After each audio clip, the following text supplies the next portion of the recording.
Take another good game home, it's sorry. They say conversation rule the nation. I can tell, but I could never right my wrongs unless I write it down for real. P.S.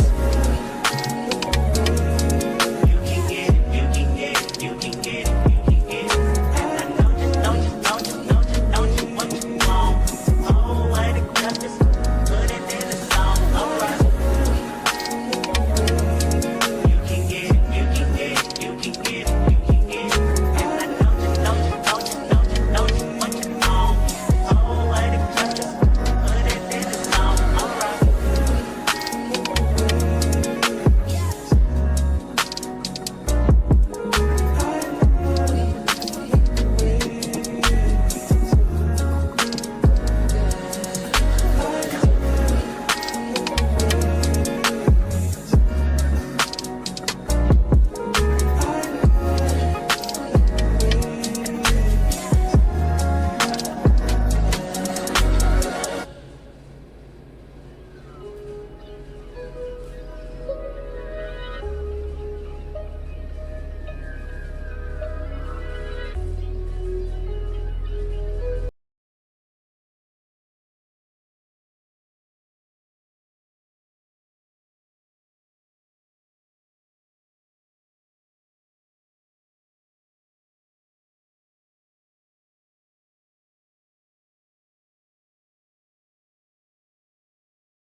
Worry now, wasted the best of me. All you babe, you don't care. Sometimes I be a nuisance, it's just urgent. Trying to make sense of little change, got me a war in my mind. Let it go away, think he was holding me to the right, but it will pick up in front of me. All the while, I wave my arms and see when it's smile. Still wanna try, but still believe in good days are sunny inside. Good days that in my mind.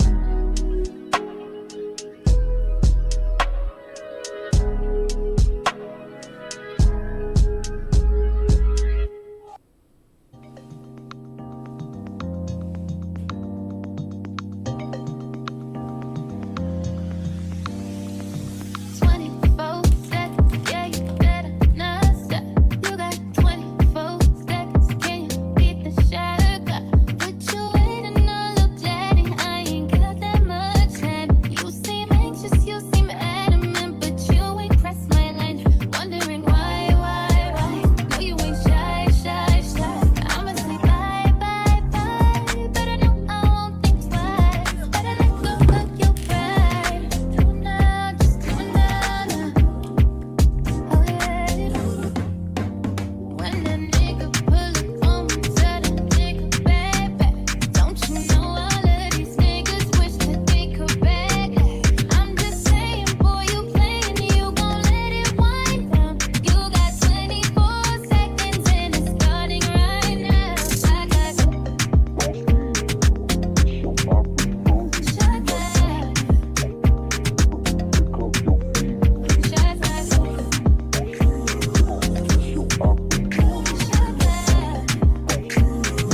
I've been.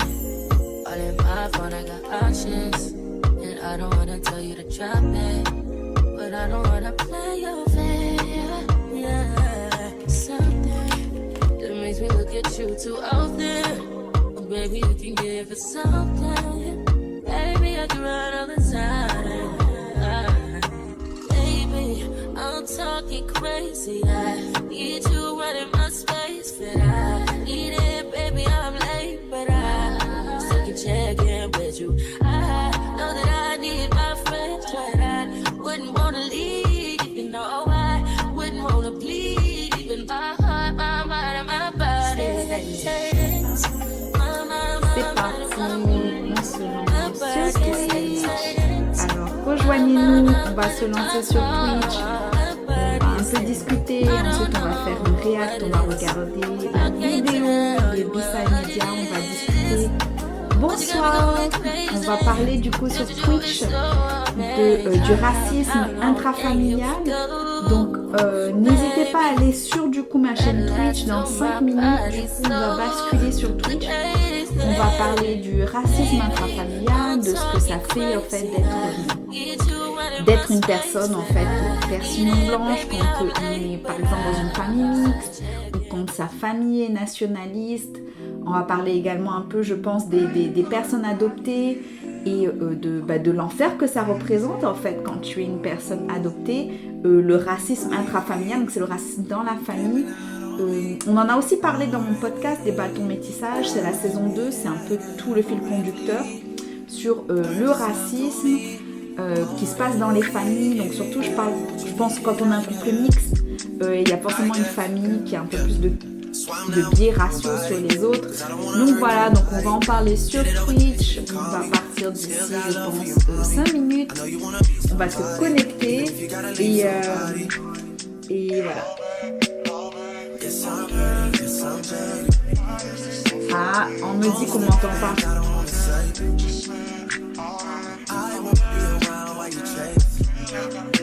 Ah, faut que je baisse le son de la musique. Ok.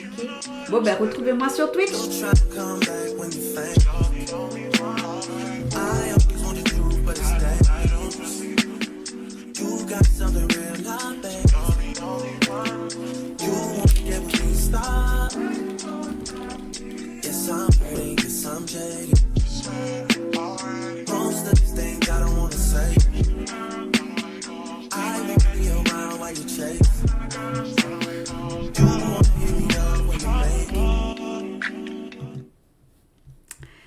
Alors bonjour tout le monde, on va baisser du coup la musique drastiquement. Je ne sais pas pourquoi la fenêtre de chat ne s'affiche pas, donc du coup, ah ça y est, elle s'affiche. Alors ça y est, alors du coup que je regarde comment on baisse la musique, ça y est, elle est baissée, est-ce que c'est bon? Bonjour tout le monde. Alors, la musique est trop forte par rapport à ta voix. Oui, mais normalement, vous n'étiez pas censé m'entendre. Donc, si vous m'entendiez, il y avait un problème. Parce que normalement, sur la scène d'accueil, donc celui qui dit Starting Soon, vous n'étiez pas censé m'entendre. Donc, si vous m'entendiez, c'est qu'il y avait un problème. Et là, est-ce que vous m'entendez bien du coup? Qu'on soit d'accord. Est-ce que... Attends, je vais me remettre bien mon micro. Parce que du coup, j'ai 2600 trucs. J'ai baissé la musique. Vous me direz s'il faut que je la baisse encore. Parce que là, du coup, par contre, j'entends plus. Ce qui est bizarre. J'entends plus du tout. C'est pas grave. Ou alors, il faut juste que je change mon micro. Et la musique, c'est bon. Ok, vous m'entendez bien. Contre moi, ça m'embête. Pourquoi moi, j'entends rien là? C'est quoi ça? On se lance, ça fonctionne pas, des problèmes techniques déjà. Ah là là. Bon, c'est pas grave, je verrai bien. Pourquoi mon casque? Est-ce que c'est le casque le problème? Attends, mais regarde. Propriété, capture au bureau. Ben non, ben il comprend pas. En tout cas, c'est pas grave, je vous entends. Enfin, moi, j'entends rien. Normalement, il devrait y avoir des choses qui se lancent. Donc voilà. Ouais, c'est la base des problèmes techniques en stream. En tout cas, bah, merci beaucoup, Sheraz. J'ai vu que tu as fait une petite story aussi. Merci beaucoup. Donc ben voilà, merci pour à Envie qui s'est du coup nouvellement abonné. Donc coucou Titi, oui, je viens de voir que tu es là. Merci de rester en luck, y a pas de problème, je comprends. Et puis bon ben on se revoit très vite. Je vais peut-être mettre ça là pour voir un peu mieux le chat. Ouais, c'est ça, pas l'habitude d'être par ici. Ben, moi j'ai l'habitude mais en tant que vieweuse, donc là ça me fait bizarre. Parce qu'en plus, du coup, c'est pas du tout la même scène que je vois. Donc on va voir ça. En plus, je trouve que mon chat, il est trop sur le côté. Ou alors, c'est ma... Faudrait que je change. Alors, toi, je t'ai mis en fixé. Je vais juste te défixer et te changer pour qu'on voie un peu mieux. Et voilà, on est bon. Ah, ben oui. Ah, c'est qui ça, Tibouk tranquille? C'est Instagram. Parce que là, ça change de pseudo et tout. Chéra, je sais c'est qui. Envie aussi. Titi, oui, je connais. Mais il est perdu, comprends pas trop, peut bouffer avec. Oh, mais tu es perdu où? Mais non, mais en fait, ici, ça va être un peu des lives. On va regarder des émissions qu'on va commenter.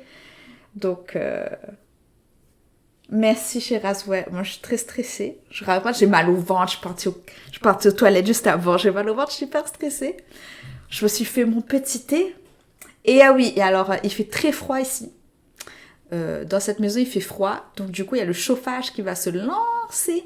Si jamais vous ne m'entendez plus, vous n'hésitez pas à me le dire dans le chat et je switcherai, je changerai. Voilà, et après, je pense qu'il y a plein de choses encore qui vont bouger. Je pense que j'aime pas trop où est placée la fenêtre de chat. Bonsoir, Sirsha Craft. Est-ce que j'ai bien prononcé? Sirsha ou Sersha? Ah, ressenti -10 de votre côté. Eh non, attendez les gens. J'habite en Californie. Vous vous dites, la Californie, c'est le soleil, il fait chaud. Hier matin, on a eu les vitres de la voiture qui avaient gelé. Ça ne nous est jamais arrivé en 7 ans en Californie. Mais il y a aussi, je crois, il y a 2 semaines, on a eu un peu de neige. Donc, il y a un truc, parce qu'en plus, nous, on est du côté de la mer, en fait. Parce que la Californie, c'est très grand, et en fait, si vous allez du côté de la montagne, effectivement, il y a de la neige. Mais par contre, du côté de la mer, en fait, il y en a pas, normalement. Et là, on s'est pris un petit peu de neige, on a eu les vitres gelées, on savait pas quoi faire, parce que c'est la première fois que ça nous arrive. Du coup, on a pris les spatules en bois de la cuisine, hein, pour gratter, parce qu'on n'a rien, on sait pas quoi faire. Donc ouais, ça y est, il fait froid. Et puis bon, ça a été aussi le truc. Je suis depuis l'année dernière propriétaire, les gens. Propriétaire. Sauf que j'habite la Silicon Valley. Coucou Eloquente et merci pour le lurk. Et donc j'habite la Silicon Valley. Et en fait, c'est extrêmement cher. C'est extrêmement cher parce que la Silicon Valley, il fait très chaud ici. On est assez sous brasse. Ah, où est la Réunion? À la Réunion, là, j'ai vu, vous êtes 30 degrés ce matin? Ah oui! Bonjour Monesh, The Noob. Donc, merci à tous d'être là. C'est vraiment, ça me fait trop chaud au cœur. Et donc, en fait, ça y est, nouvellement propriétaire.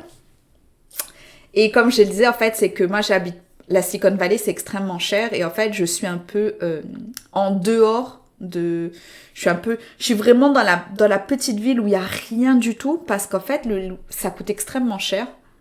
Ah, ok, lurk, ça veut dire que tu regardes. Ça veut dire ici ça change d'insta. Je serai un peu partout.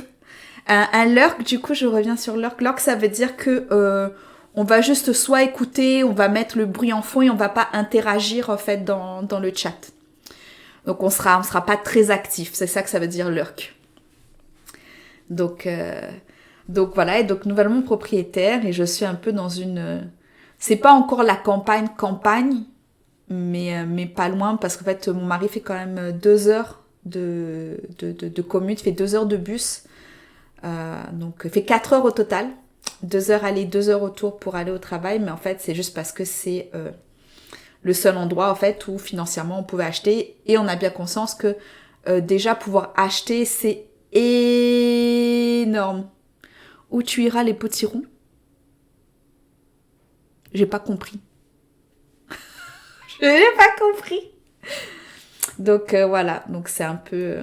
ah ouais, moins d'1 million. Mais moins d'1 million déjà pas à San Francisco. Hein. Parce que à San Francisco, pour trouver un truc à moins de 3 millions, déjà c'est compliqué. Donc voilà, donc nouvellement propriétaire, très contente. C'est pas la maison de nos rêves, mais c'est une chance incroyable qu'on a, donc on a sauté dessus. Et voilà, du coup maintenant j'ai un petit bureau où mon mari travaille et voilà ici maintenant je vais pouvoir faire sur Twitch, donc ça c'est dit. Ah, il coque c'est aillé. Ah oui. Si vous c'est resté dans le live sans participer exactement d'Insta à Twitch, on te suit. Merci beaucoup. Coucou, contente de te voir en live ici. Moi aussi, je suis sur la côte Pacifique, mais au point le plus au sud d'Amérique du Nord. Attends, l'Amérique du Nord au sud du Mexique. Ok. Louis Queer. Écoute, un de ces quatre peut-être. Pour l'instant, j'ai pas le droit de quitter le sol américain. Parce que je suis immigrée et que j'attends mes papiers. Donc moi, quand je vois la voie immigration qui passe en France, je vous dis pas comment j'ai les boules. J'ai les boules parce que... Oui, alors dans le langage raciste, je ne suis pas une immigrée, je suis une expat. Sauf que ça fait pas longtemps que j'ai le droit de travailler. Donc je suis déjà très contente d'avoir maintenant cette autorisation de travailler. J'ai postulé, j'arrive pas à trouver dans le secteur que je voudrais, malgré l'aide incommensurable de Sherazland. Abonnez-vous à Sherazland. Je ferai que j'apprenne à faire des commandes, il faudra que je me trouve ensuite aussi des modérateurs pour les gens qui seront un peu plus à l'aise. J'ai vu d'ailleurs que tu avais demandé des modérateurs, Sheraz. Écoute, la prochaine fois que tu seras en stream, tu n'hésites pas à me dire. Coucou Dubroots. Donc, bienvenue à vous. C'est un premier live, donc merci à vous d'être là. On se lance doucement. Je sais pas encore jusqu'où ça ira. Donc, pour l'instant, on est en just chatting. On fait connaissance. Dans Astuce Stream, je crois, sur mon Discord. Oui, j'ai vu. C'est juste, je pense, là, c'est le premier. Je vais pas encore me lancer à faire des shout-out et compagnie. J'ai tellement peur. Je suis un peu en mode flippette. Mais voilà, écoute, merci à vous d'être là. Et on va commencer du coup le react bientôt. Donc un react, du coup, on va regarder une vidéo ensemble. Je vais enlever mes boucles d'oreilles, en fait, ça me fait mal. On va commencer le react bientôt. Donc un react, c'est on regarde ensemble une vidéo et on la commente en direct. Donc là, on va regarder... la dernière vidéo de B-Side Media. B-Side Media, c'est un média que j'aime bien. Ils sont très actifs sur Instagram et sur YouTube. Sympa et tableau en origami. Merci, est-ce que vous avez vu? J'ai oublié. Alors, moi, je suis quasiment jamais ici. C'est vrai, j'ai oublié que mon siège, il partait en arrière. Là, les gens, il fallait clipper si jamais je me ramassais. Ouais, après pour le taf, tu as fait tout ce que tu es de me rester, le reste viendra. Ouais, j'espère, parce que moi, j'aimerais bien me reconvertir, j'arrive pas. Donc, je vais peut-être devoir retourner enseigner. Bon, c'est pas grave, mais bon. Ça va un peu mieux, c'est juste qu'en fait, moi, j'ai toujours travaillé dans les écoles françaises en Californie. Et c'est assez raciste. On va pas se mentir que c'est assez raciste et j'ai fait un gros trauma racial. Et ça a enchaîné en même temps, mais vraiment à l'espace de 3 mois, il y a eu accouchement, pandémie avec... comment ça s'appelait là quand on pouvait pas sortir de chez soi? Confinement en français, confinement. Des fois, je vais chercher mes mots. Hein. Et voilà. Je sais pas si tu aimes faire des tableaux de vie, vision de board, 900, tu peux y mettre ton job de rêve. Ouais, peut-être. Confinement. Et oui, donc du coup, j'ai fait un peu ma déco, hein, comme vous pouvez le voir, avec des petits origamis. Parce que j'adore faire des origamis. Je vous posterai peut-être une vidéo, mais le mur de la chambre de mon enfant, en fait, c'est que ça. C'est que des origamis. Et après, j'ai voulu faire une espèce de tableau. Enfin, alors ça, c'est censé être un arbre. C'est pas très beau. Là que je réfléchisse à un autre truc. Mais bon, voilà. Donc ce mois-ci, le programme, c'est racisme intrafamilial. Donc on va regarder des vidéos qui vont parler de ça, de racisme intrafamilial. Je vais également ensuite, je vais scanner les pages et on lira ensemble d'un livre qui s'appelle Famille mixte aux éditions Anna Kaona, que j'aime beaucoup. Parce que déjà, c'est auto-éditrice, femme racisée, qui en fait traduit des livres brésiliens donc, et en français. Et donc, c'est vraiment super. Et en fait, va découvrir du coup ces familles métisses. Et voilà. Ouais, je comprends ce que tu veux dire. C'est raciste et élitiste. J'enseigne au lycée pro et ça me convient vraiment mieux. Bah, certainement. Il n'y a pas trop ça ici aux États-Unis. Et en plus, moi, je suis enseignante de maternelle. Donc, donc voilà. Et ce qu'on veut surtout, ça va être mon profil un peu qui est spécialisé dans l'enseignement du français langue étrangère. Donc, pour les tout petits, c'est parfait. Donc, voilà. Ensuite, on verra si on fait un genre de radio libre. J'ai toujours pas créé de Discord parce que je ne sais pas s'il y aurait des gens qui auraient envie de se mettre sur Discord ou si j'utilise Instagram. Ça vous fait un petit peu beaucoup. Les prix d'un bon peu haïtien. À Californie, ça tenait cette carte et tout. Alors, non, il n'y a pas tant de Haïtiens que ça. Enfin, en tout cas, on m'a pas trouvé tant que ça. On avait ici en Californie. Par contre, beaucoup au Canada. Beaucoup de Haïtiens au Canada. Ça, je sais que par contre, il y a une forte communauté. Ici, un peu moins. Et après, peut-être, la Californie, c'est extrêmement grand. La Californie, c'est plus grand que la France, déjà. Donc, ça va dépendre aussi beaucoup. Peut-être un peu plus vers le sud. Parce que moi, je suis au nord. Si vous regardez une carte, je suis au nord. Donc, c'est un peu... Ça a une autre histoire. Il y a pas mal de personnes asiatiques de l'Est, surtout des personnes chinoises, parce que avec la guerre, il y a eu une forte immigration. Oui, je laisserai le live en replay. Oui, c'est prévu. Donc voilà, j'ai eu l'accord de Bisai Media. Donc... il n'y a pas de souci, vous pourrez tout revoir. Alors, c'est parti. Je vous propose qu'on lance le React. Donc, on va regarder la vidéo. Alors, on va faire attention. Changement de scène. Chéraz, je suis... Le moindre truc, le même moindre petit bouton qu'il faut faire, je suis stressée. Alors, React.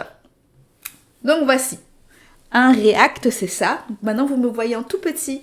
Je vais voir si je peux réduire ma caméra peut-être pour que vous me voyez un peu plus grand. Ouais, là, c'est mieux. On va réduire ça et on... Hop. Oh là là, je me suis perdue. Qu'est-ce qui s'est passé? Toi, tu t'en vas. OBS, where are you? OBS.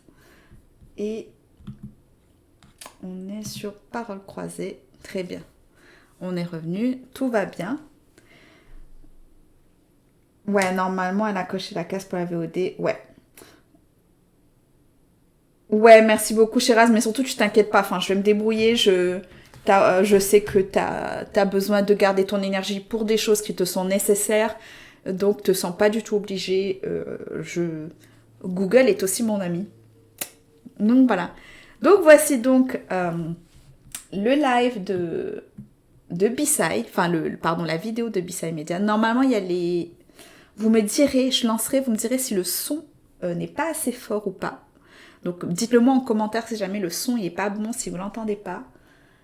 Et on va lancer tout ça. Et donc je ferai régulièrement des pauses, on discutera. Vous pouvez réagir en écrivant en commentaire. C'est parti. Ma grand-mère, elle a voté le Front National. Est-ce que c'est bon le son? Dites-le moi tout de suite avant que je relance. C'était bon le son? Est-ce que moi, ma voix est trop forte par rapport au son de la vidéo? Ah ouais, Titi. Ah là là, mais comment on fait là? Ice Cold Dad. En plus, j'ai pas encore de modo. Ban. Ok. Donc voilà. Hey, reviens. Alors, ok, c'est parti. C'était bon le son. Vous me dites surtout si on n'entendait pas bien. Ok. Je relance. Le son est un peu moins fort que ma voix, alors déjà je vais baisser ça et je vais augmenter du coup peut-être le son. Alors attendez, on va baisser ça.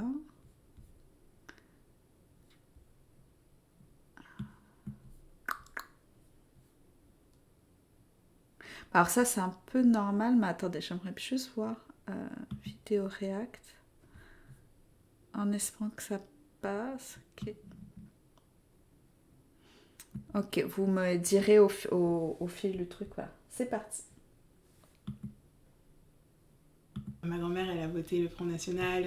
Elle s'est déjà fait interviewer par France 3 où elle disait ouvertement qu'elle votait pour ce parti-là. Alors que moi, après, on me dit, on a vu ta grand-mère à la télé, elle a dit ça, mais comment ça se fait? Comment te dire?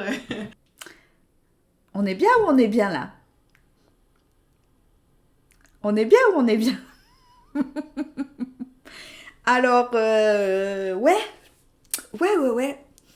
Alors aussi, moi je vais vous dire tout de suite, moi je connais des gens, pareil, créoles réunionnais, qui sont très fiers et qui disent, moi j'ai aucun problème à dire que j'ai voté Front National. Ah, d'accord. Et alors moi j'ai un truc surtout avec les Réunionnais quand ils disent ça, c'est de dire, mais moi, je vous encourage parce que moi, mon rêve, c'est que la Réunion devienne indépendante, donc continue de voter Front National. Et là, d'un coup, ça fait quoi?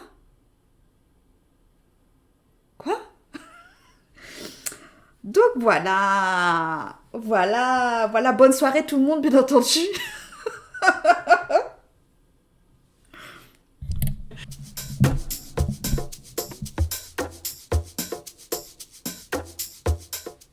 Je m'appelle David, j'ai 27 ans.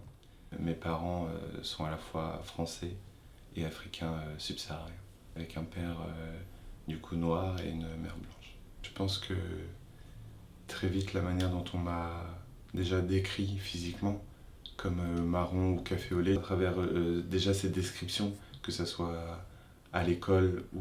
Ouais, alors ça, vraiment, les comparaisons avec la nourriture, c'est quoi le problème? Mais vraiment, on est toujours dans une déshumanisation et qu'importe en fait. Et je trouve que c'est... On est fatigué, mais même pour dire que par exemple une personne, elle aurait du racisme intériorisé ou que elle correspondrait pas aux attentes qu'on a en tant que personne racisée et l'image qu'on se fait, c'est toujours de la bouffe en fait. C'est noix de coco, c'est bouncy, et ouais, quand c'est pas des animaux, voilà, tigresse, panthère et compagnie, et ouais, moi je suis fatiguée de ça, de café au lait. Alors c'est quoi? Je suis métisse, café crème, l'MC cappuccino, disait Booba. Ouais. Après peut-être que là c'est pour se réapproprier et j'ai pas envie de juger les personnes en fait qui décident de se réapproprier ça parce qu'elles sont concernées. C'est vraiment quand c'est des gens pas concernés qui décident qu'ils vont t'appeler d'un tel ou tel terme. Bon là mon chauffage se lance, je sais pas si vous l'entendrez. Ouais, les personnes non blanches, apparemment, ça se mange. Ouais, gazelle. Ma gazelle. Mais en plus, c'est déjà, ils ont jamais vu une gazelle. Hein. Parce que, déjà, ça dépend quel type de gazelle. Mais, oui, le fameux bounty, quand tu sors de la France et que tu reviens à La Réunion. Ouais. Ben, ça aussi, il y a vraiment... Alors, j'ai pas encore écouté. J'ai écouté le premier épisode du podcast de Sela Djenani. Et j'ai pas encore écouté le deuxième, mais c'est, ouais, il y a un gros souci en fait de réadaptation quand tu reviens à La Réunion alors que tu as été expatrié. Il y a beaucoup d'immigration à La Réunion du Broots. Oui, une immigration blanche massive. Il y a plus d'arrivées de blancs en fait, enfin, il y a beaucoup plus de départs de blancs, de Réunionnais, pardon, et une vague d'arrivées oreilles blanches énorme. Et on vient te faire des pétages de plomb parce qu'il y a 37 immigrés sri-lankais qui viennent à La Réunion par bateau, alors qu'on est sur du entre 14 000 et 27 000 en fait. Donc il y a un gros souci, il y a vraiment une genre de décalage en fait, et on pousse vraiment, je sais plus comment ça s'appelle, j'arrive plus à revenir Ok, à l'inverse de Mayotte, quoi. Ouais. Et il y a un gros souci parce qu'en fait, tout est fait pour envoyer les Réunionnais à l'étranger et les empêcher de revenir. Donc, c'est très compliqué. C'est vraiment très compliqué. Par exemple, il faut savoir que quand... on va parler des profs. Quand tu passes ton CAPES ou autre en France, ensuite, on estime que tu dois des années de service à la France et donc que tu dois rester sur le sol hexagonal un certain nombre d'années avant de pouvoir retourner à la Réunion, sauf qu'en fait, on va te mettre des bâtons dans les roues et qu'en moyenne, tu mets entre 8 et 10 ans avant de réussir à rentrer à la Réunion. C'est une catastrophe. Oui, très différent de la Guyane. D'ailleurs, de ma génération, on est tous venus ici. Ouais. Alors, moi, c'est différent. Alors, moi, ma partie de la Réunion pour aller à Tahiti, les gens. Ok? Donc, ma partie d'un territoire d'outre-mer vers un autre. Retourner dans ma haute, ouais, je suis bloquée à Paris. Aïe, ouais, c'est compliqué. Ok, alors je vous remets juste un petit peu en arrière, c'est parti. Dont on m'a déjà décrit physiquement comme marron ou café au lait, à travers déjà ces descriptions, que ce soit à l'école ou à l'intérieur de ma famille, quand des personnes essayaient de me décrire, j'ai compris que j'étais pas blanc, mais je comprenais pas pourquoi, en tant que métisse, qui était 50-50, j'allais toujours être du côté noir et jamais du côté blanc. Alors que si on pouvait dire de moi que je pouvais être noir, on pouvait aussi dire de moi que j'étais blanc, mais ça ne se passait jamais comme ça. Donc moi je m'appelle Priscilla, j'ai 32 ans et je suis originaire de la Martinique et de la Guadeloupe et un quart de la France aussi. Du coup ma mère est métisse vu que son père... On envoie du love à la Martinique et la Guadeloupe aussi. Hein. Merci à Kagayou. Donc ouais, pour revenir un peu sur ce que la personne disait juste avant, en fait c'est assez drôle quand on est métisse, parce qu'en fait généralement c'est le côté, quand c'est les personnes extérieures, le côté les personnes blanches surtout te ramènent uniquement à ta partie racisée, mais quand je trouve que par contre on est quand même pris pour déraciser dès que c'est pour donner une image publique, dès que c'est pour aller travailler dans le journalisme, dans le mannequinat, dès que c'est pour être une figure publique, c'est très souvent les métis qui sont pris, parce que du coup, il y a quand même un peu ce côté coloriste, et puis on voit un petit peu que c'est quand même un petit peu blanc quand même, donc voilà. Et ça ne se passait jamais comme ça. Donc moi je m'appelle Priscilla, j'ai 32 ans et je suis originaire de la Martinique et de la Guadeloupe et un quart de la France aussi. Du coup ma mère est métisse vu que son père est noir et ma grand-mère est blanche, et en fait ma grand-mère avait déjà rejeté ma mère du fait de sa couleur de peau parce que c'était la plus foncée des métisses, mais si je te montre ma mère en photo tu vas comprendre qu'elle est très claire. Ouais.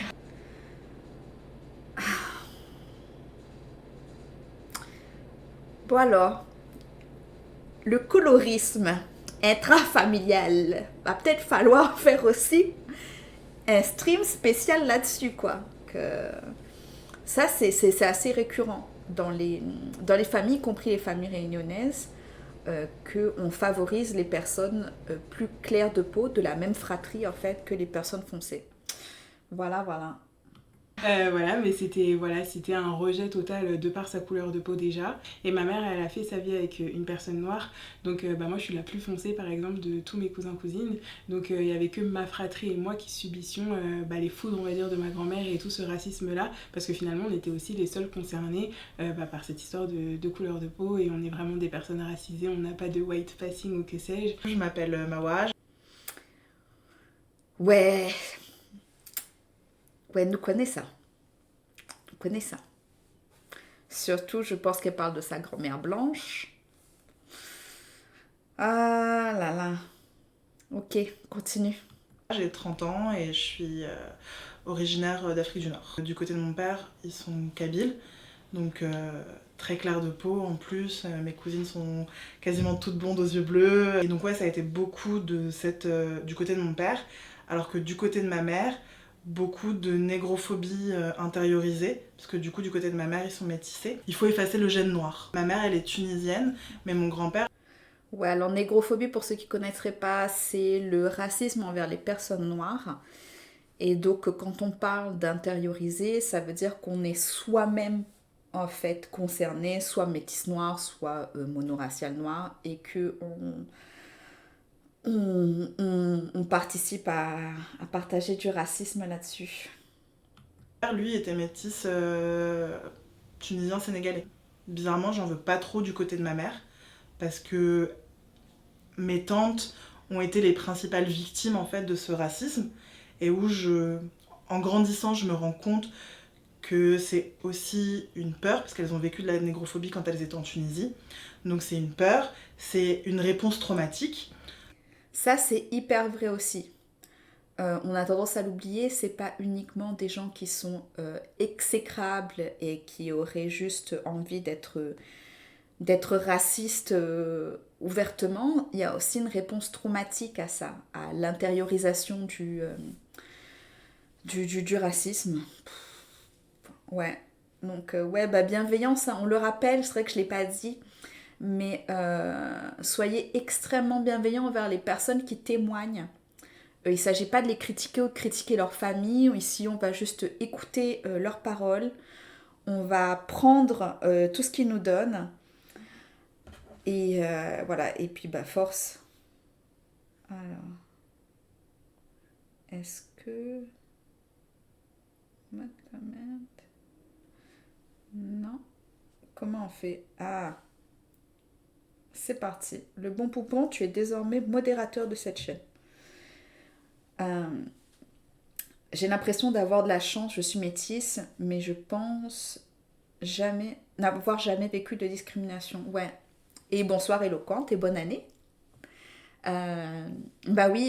Toutes les familles sont différentes, donc il ne s'agit pas non plus de rejeter les gens. Il faut bien se dire que on a tous des expériences de vie différentes et ça n'efface pas le collectif. Donc bien joué.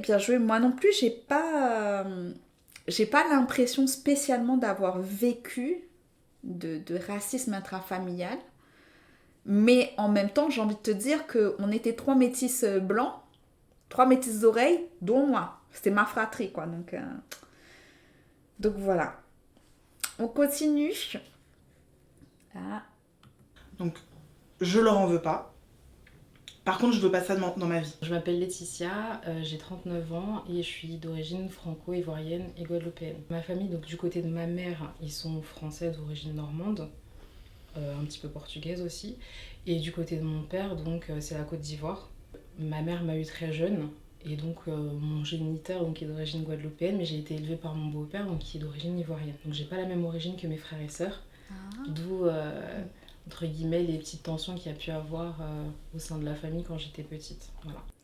Ah, ça c'est un truc auquel je n'avais jamais pensé. Mais effectivement, quand on est une famille dite recomposée, entre guillemets, ce que ça doit représenter en fait dans la fratrie également, en termes de racisme intrafamilial, parce qu'on n'est pas tous égaux. Ouais, j'avais pas pensé. Et le père de mes enfants, lui, est métis franco-ivoirien.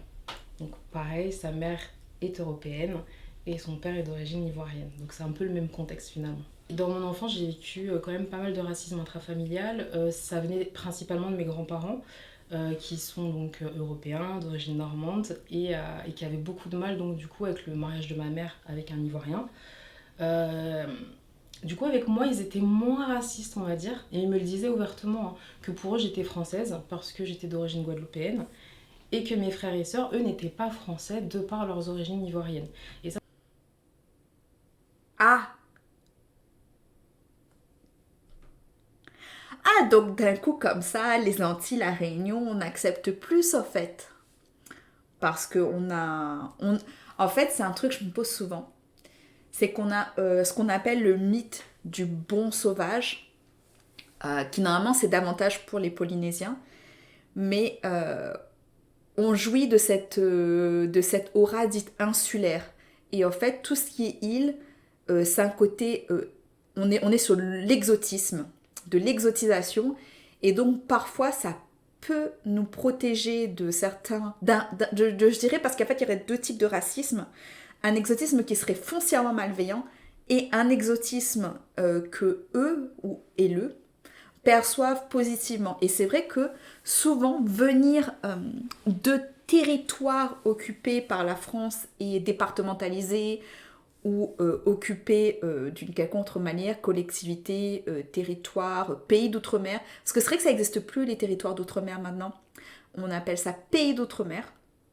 Et si ça vous intéresse de connaître la différence entre com, drom et pomme, vous me dites en commentaire, dans le chat, et je vous expliquerai la différence entre les trois. Donc ouais, c'est vrai que quand dans une fratrie en plus du coup, c'est pas la même chose. Tu as d'un côté quelqu'un qui vient d'un territoire insulaire, départementalisé français, et de l'autre, un pays qui a réussi à obtenir son indépendance et qui en plus est situé sur le continent africain, ouais. En voyez, mais quelle n'est pas la différence, ok? Bon, alors, très simplement, déjà, drum, pomme. Drum, donc, drum qui veut dire, et bonsoir Teenage, je ne sais pas si je t'ai dit bonsoir et bonne année. Bonsoir, bonjour, je ne sais pas où vous êtes dans le monde, ok? Nous, c'est la journée ici. On commence le matin, il est 10h44 du matin. Donc, Drôme, département, région d'outre-mer.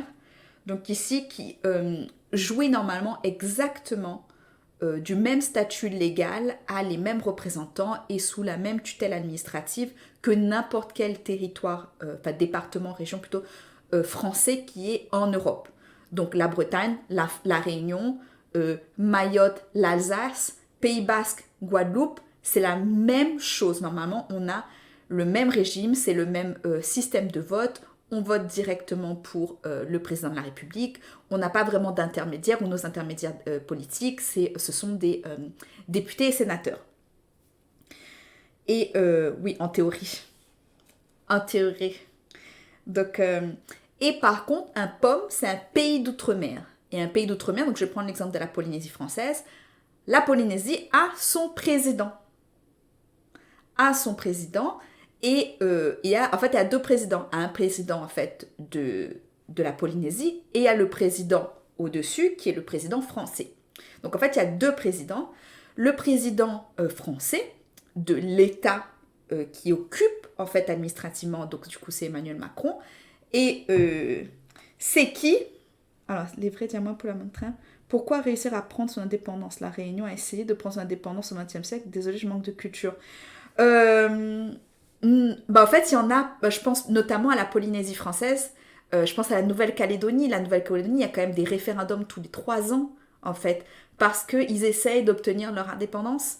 Donc oui, il y a encore des territoires occupés qui sont français et qui réclament leur indépendance. Alors, ce n'est pas spécialement le cas de la Réunion, mais il y a effectivement un groupe indépendantiste politique, tout comme en Polynésie, il y a également un groupe politique indépendantiste, qui a été d'ailleurs au pouvoir. Oscar Temaru a été le président de la Polynésie pendant aussi plusieurs années, et c'est un président, un homme politique du parti indépendantiste.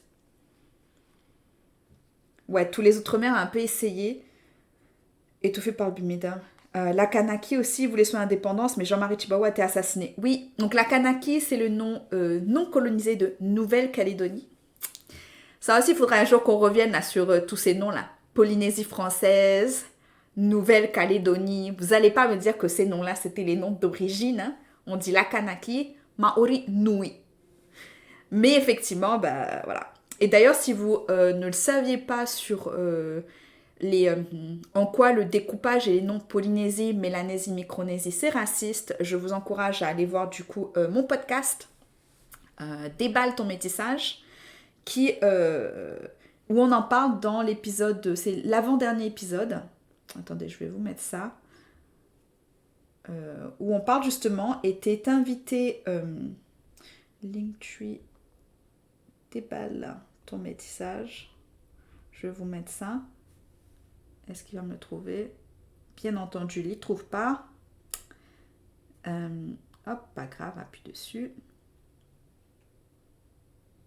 Alors, est-ce qu'automatiquement il va me ban si c'est moi qui mets un lien ou pas? On va voir. Est-ce que si c'est moi qui le mets, le lien est ban? Non, c'est bon. Donc du coup, c'est pas le dernier, c'est l'avant-dernier épisode où je reçois Chanel qui est d'origine de Wallis et Futuna. et qui va du coup parler en fait en l'origine de ces termes. Voilà. Voilà. Et qui a fait de nombreux posts là-dessus d'ailleurs. Alors on a beaucoup digressé. C'est un peu aussi le but du React, c'est de pouvoir digresser et de parler de plein de choses. Et on va continuer la vidéo. Ça, c'est un truc qui revenait assez régulièrement quand j'étais petite.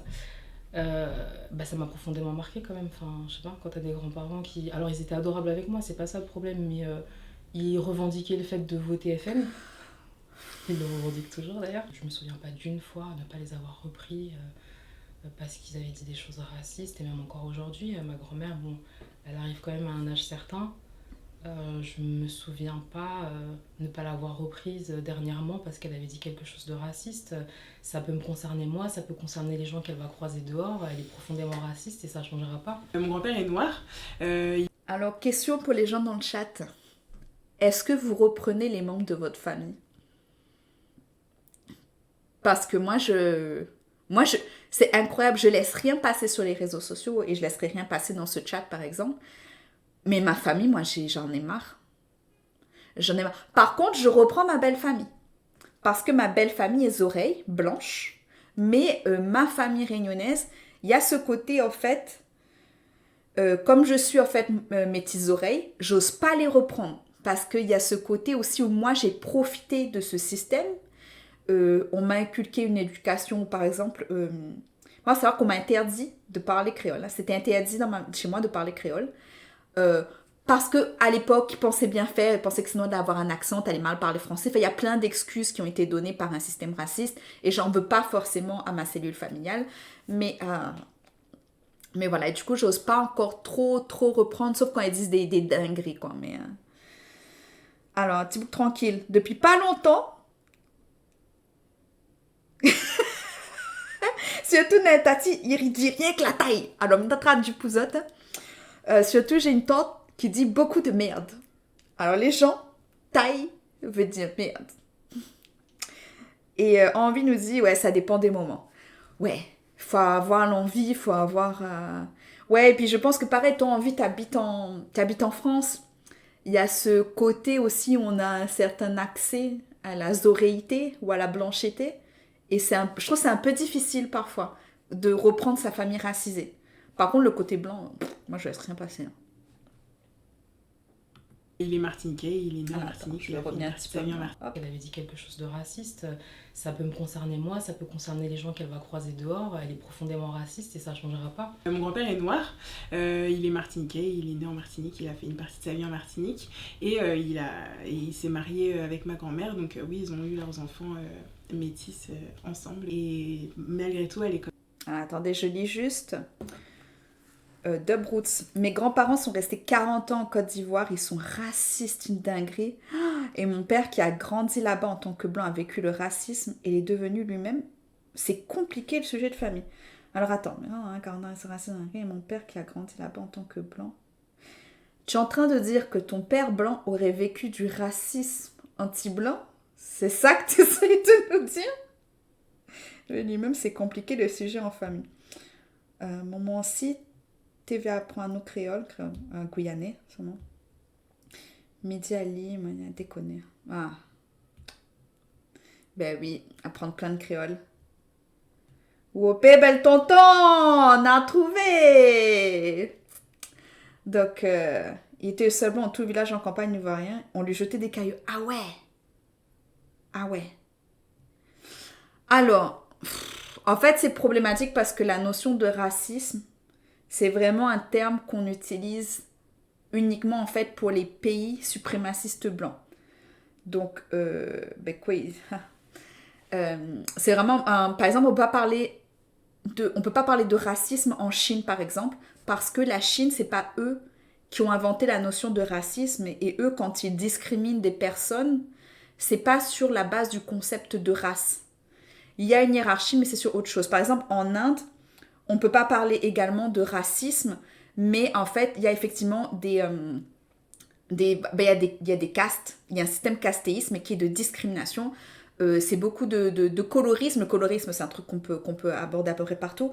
Mais le racisme, comme c'est une dimension historique qui est liée à l'esclavagisation, en fait, c'est très compliqué de dire du racisme anti-blanc et qui plus est dans un pays noir dont on a en fait kidnappé une grande partie de la population. Par contre, ce qu'on peut dire, c'est de la haine raciale. Il y a eu certainement de la haine envers les blancs, une haine envers les blancs. Le principe de racisme anti-blanc, par contre, c'est compliqué. Par contre, ouais, moi je pense qu'il existe de la haine envers tous les groupes. Ça va dépendre des régions. Par exemple, je pense que parler de haine raciale envers les blancs en France, c'est un peu compliqué. Par contre, pourquoi pas dans d'autres pays, j'entends. Voilà. Bon, en Inde, il y a de la négrophobie. Ah, s'il n'y avait que ça en Inde. Donc ouais, en fait, c'est juste le terme racisme qui est compliqué parce que c'est vraiment une histoire et une politique qui a duré plus de 300 ans et c'est dur. Donc, faut juste faire attention. Ouais, et en plus, voilà, comme dit Thibaut Tranquille, racisme anti-blanc, c'est instrumentalisé par l'extrême droite. Donc, faut faire très attention à comment on utilise parce qu'en fait, sinon, ça sert leurs propos à eux au lieu d'en fait de servir l'expression qu'il y a eu, tu vois.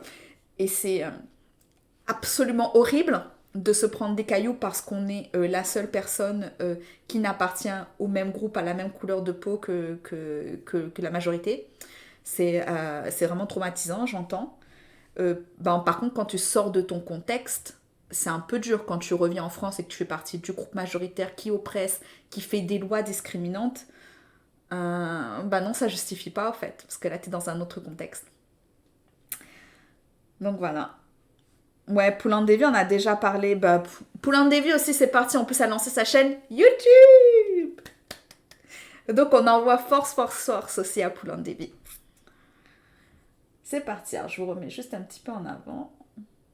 Martiniquais, il est né en Martinique, il a fait une partie de sa vie en Martinique et il s'est marié avec ma grand-mère, donc oui, ils ont eu leurs enfants métis ensemble et malgré tout elle était quand même très raciste mais envers toutes les ethnies, je veux dire pas uniquement envers les personnes noires. Ma grand-mère, elle a voté le Front National, elle s'est déjà fait interviewer par France 3 où elle disait ouvertement qu'elle votait pour ce parti-là, alors que moi après on me dit on a vu ta grand-mère à la télé, elle a dit ça, mais comment ça se fait, comment te dire. Et après c'était pas forcément tout le temps du frontal, c'est-à-dire qu'elle venait pas nous agresser comme ça, mais en fait elle nous ignorait par rapport aux cadeaux aussi. Nous on avait toujours soit pas de cadeaux, soit des cadeaux vraiment hyper nuls quand c'était Noël, des choses comme ça. Mon frère jusqu'à peut-être ses 9-10 ans, elle connaissait même pas son prénom, enfin vraiment on était sur d'abord de l'ignorance. Mais j'ai prévu mon petit paquet de mouchoirs, je vous jure j'ai envie de pleurer là. Ouais, ça y est. Ah mais moi je chiale les gens. Ouh. Ah c'est violent. Allez-y là, abonnez-vous, donnez des sous pour me redonner le sourire. Donnez des abonnements aux gens. Ah waouh. Waouh.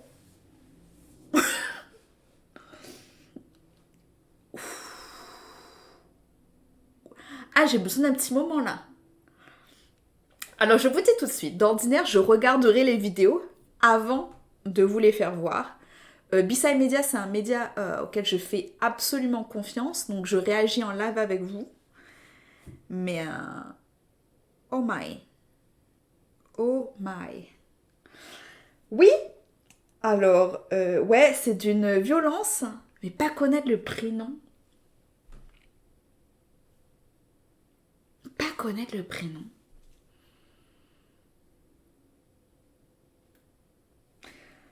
Alors on va se le remettre un petit coup parce que je pense que c'était pas assez violent. Ça se fait, comment te dire. Et après c'était pas forcément tout le temps du frontal, c'est-à-dire qu'elle venait pas nous agresser comme ça, mais en fait elle nous ignorait par rapport aux cadeaux aussi. Nous on avait toujours soit pas de cadeaux, soit des cadeaux vraiment hyper nuls quand c'était Noël, des choses comme ça. Mon frère jusqu'à peut-être ses 9-10 ans, elle connaissait même pas son prénom, enfin vraiment on était sur d'abord de l'ignorance et parfois des paroles tranchantes et tout ça en lien du coup avec notre couleur de peau. Mon père. Alors moi l'argument de l'ignorance, j'ai de plus en plus de mal, et c'est pas parce que c'est une personne qui aurait qu'on considérait comme âgé, que ça pardonne en fait l'ignorance. En aucun cas ça devrait être un argument acceptable. Et je trouve qu'en plus c'est assez aberrant aujourd'hui en fait. C'est qu'en fait c'est un choix. Après, au-delà de l'ignorance, je la conçois dans un sens où, bah, je vais prendre l'exemple par exemple de la grand-mère de mon mari, qui habite un tout petit village, qui n'a pas internet chez elle, qui ne lit pas, elle n'est pas analphabète contrairement à ma grand-mère, mais qui du coup n'a pas en fait accès à tout ça, mais il y a quand même moyen, enfin tu peux chercher en fait à t'éduquer, surtout quand quelqu'un commence à te faire la réflexion, à quel moment tu commences pas un peu à t'éduquer quoi. Ouais, Thibaut qui dit... Ouais, c'est pas ignorance dans le sens elle nous ignore. Non, je pense que vu que c'était... On remettra un petit coup la vidéo, mais voilà. Ouais, mamie te connaît très bien, ça dit t'es fait. C'est peut-être plus simple de voir les choses comme ça pour supporter. Je sais pas. Moi, je sais pas. Le racisme anti-blanc est un outil de silenciation pour recentrer le débat, oui, sur les blancs et invisibiliser, silencier nos témoignages de racisme, qu'ils soient systémiques ou interpersonnels. Il n'y a aucun souci, Sheraz. On écoute tout ce que tu dis, on adore. Et on valide. Et c'est vrai que c'est quelque chose que je dis pas, mais moi je ne suis pas spécialiste de la question raciale. Je ne suis pas du tout quelqu'un qui... Enfin, je pense être plus éduquée que la moyenne, mais c'est pas parfait. Surtout, faut pas hésiter à rajouter des éléments, etc. Non, attendez, on va se le remettre. Mais moi, j'ai pas l'impression qu'elle dit dans le genre ignorer. Moi, après, on me dit, on a vu ta grand-mère à la télé, elle a dit ça, mais comment ça se fait ? Bah, comment te dire ? Et après, c'était pas forcément tout le temps du frontal, c'est-à-dire qu'elle venait pas nous agresser comme ça, mais en fait, elle nous ignorait par rapport aux cadeaux aussi. Nous, on avait toujours soit pas de cadeaux, soit des cadeaux vraiment hyper nuls quand c'était Noël, des choses comme ça. Mon frère, jusqu'à peut-être ses 9-10 ans, elle connaissait même pas son prénom. Enfin, vraiment, on était sur d'abord de l'ignorance et parfois des paroles tranchantes, et tout ça en lien, du coup, avec notre couleur de peau. Mon père qui est issu de l'immigration. Ah, du coup, j'étais pas le bon truc, mais bon, bref. Ça même, ça veut dire exactement. En créole réunionnais, ça veut dire exactement. Hop. Ah, peut-être se mettre après la sortir avec une blanche. Donc, non, inquiète pas. Cosa ou en créole, n'a traduit. C'est ça, tout à fait, exactement, ouais. Il a toujours eu une volonté dans un but assimilatoire de m'élever comme un blanc, entre guillemets, pour que je m'en tire mieux que lui. Je pense que lui, il a intériorisé beaucoup de racisme dans son expérience et qu'il voulait que, en m'éduquant, entre guillemets, comme une personne blanche, je sois moins sujet au racisme que lui a pu subir. Il m'a toujours fait comprendre que l'ascension sociale passait à travers le fait de relationner avec une blanche. Il ne voyait pas l'intérêt de sortir avec une personne noire ou avec une personne asiatique ou une personne arabe, il fallait... Oui, parlons de ça, l'ascension, et notamment je pense aux personnes sexisées. Donc quand je dis personnes sexisées, c'est les femmes racisées à qui souvent on fait comprendre qu'être avec un blanc ou un zoreille, ça va t'élever socialement. Et alors ça n'est pas totalement faux, parce que souvent, ce sont des personnes qui vont avoir que la société, du coup, ne racialise pas, donc n'oppresse pas, donc auront de meilleures opportunités professionnelles. Et donc, en fait, en étant avec une personne blanche, potentiellement, tu vas arriver à ça. Donc, c'est... par contre, c'est hyper... on est d'accord que c'est un petit peu caca de penser ça. Mais on va pas se mentir que malheureusement, voilà, c'est trop problématique. Beaucoup pensent comme ça, malheureusement. Mais ouais. Mais vraiment, en plus, moi, je pense que les générations qui viennent après moi, donc je pense Gen Z, Gen Z, je sais pas comment dire en français, et les autres, ça va commencer un peu à bouger. Mais moi qui suis millénial, comment on dit millénial ? Ouais, c'est ça. Voilà. Oui, Franz Fanon. Ah, je vous montrerai, là, on a acheté un livre, justement, qui raconte un peu sa vie, ça va être cool. Et ouais, j'aurais bien aimé aussi le lire on verra. Donc, voilà. Donc oui, mais avoir une éducation dite blanche, bah, ça n'enlève rien à la manière dont les autres nous perçoivent. Donc en fait, ça ne nous protège pas tant que ça, sauf si ben, on est dans l'extrême et qu'on est hyper raciste. Là, par contre, directement, ah, mais lui, c'est pas comme les autres. Voilà, mais... voilà. À tout prix que ce soit déjà une personne blanche. Je pense qu'au début, c'était juste de l'incompréhension qui s'est transformée au fur et à mesure en agacement de justement mon père qui constamment rabaissait sa propre communauté. Ça m'a un peu matrixé le fait qu'il utilise souvent des termes péjoratifs pour dire les noirs sont bêtes, les noirs n'ont pas compris où doivent être leurs intérêts, les noirs ceci, les noirs cela. En mode, lui il pensait bien faire dans le sens j'attends mieux de toi et j'attends que tu sois plus intelligent que les gens de notre communauté.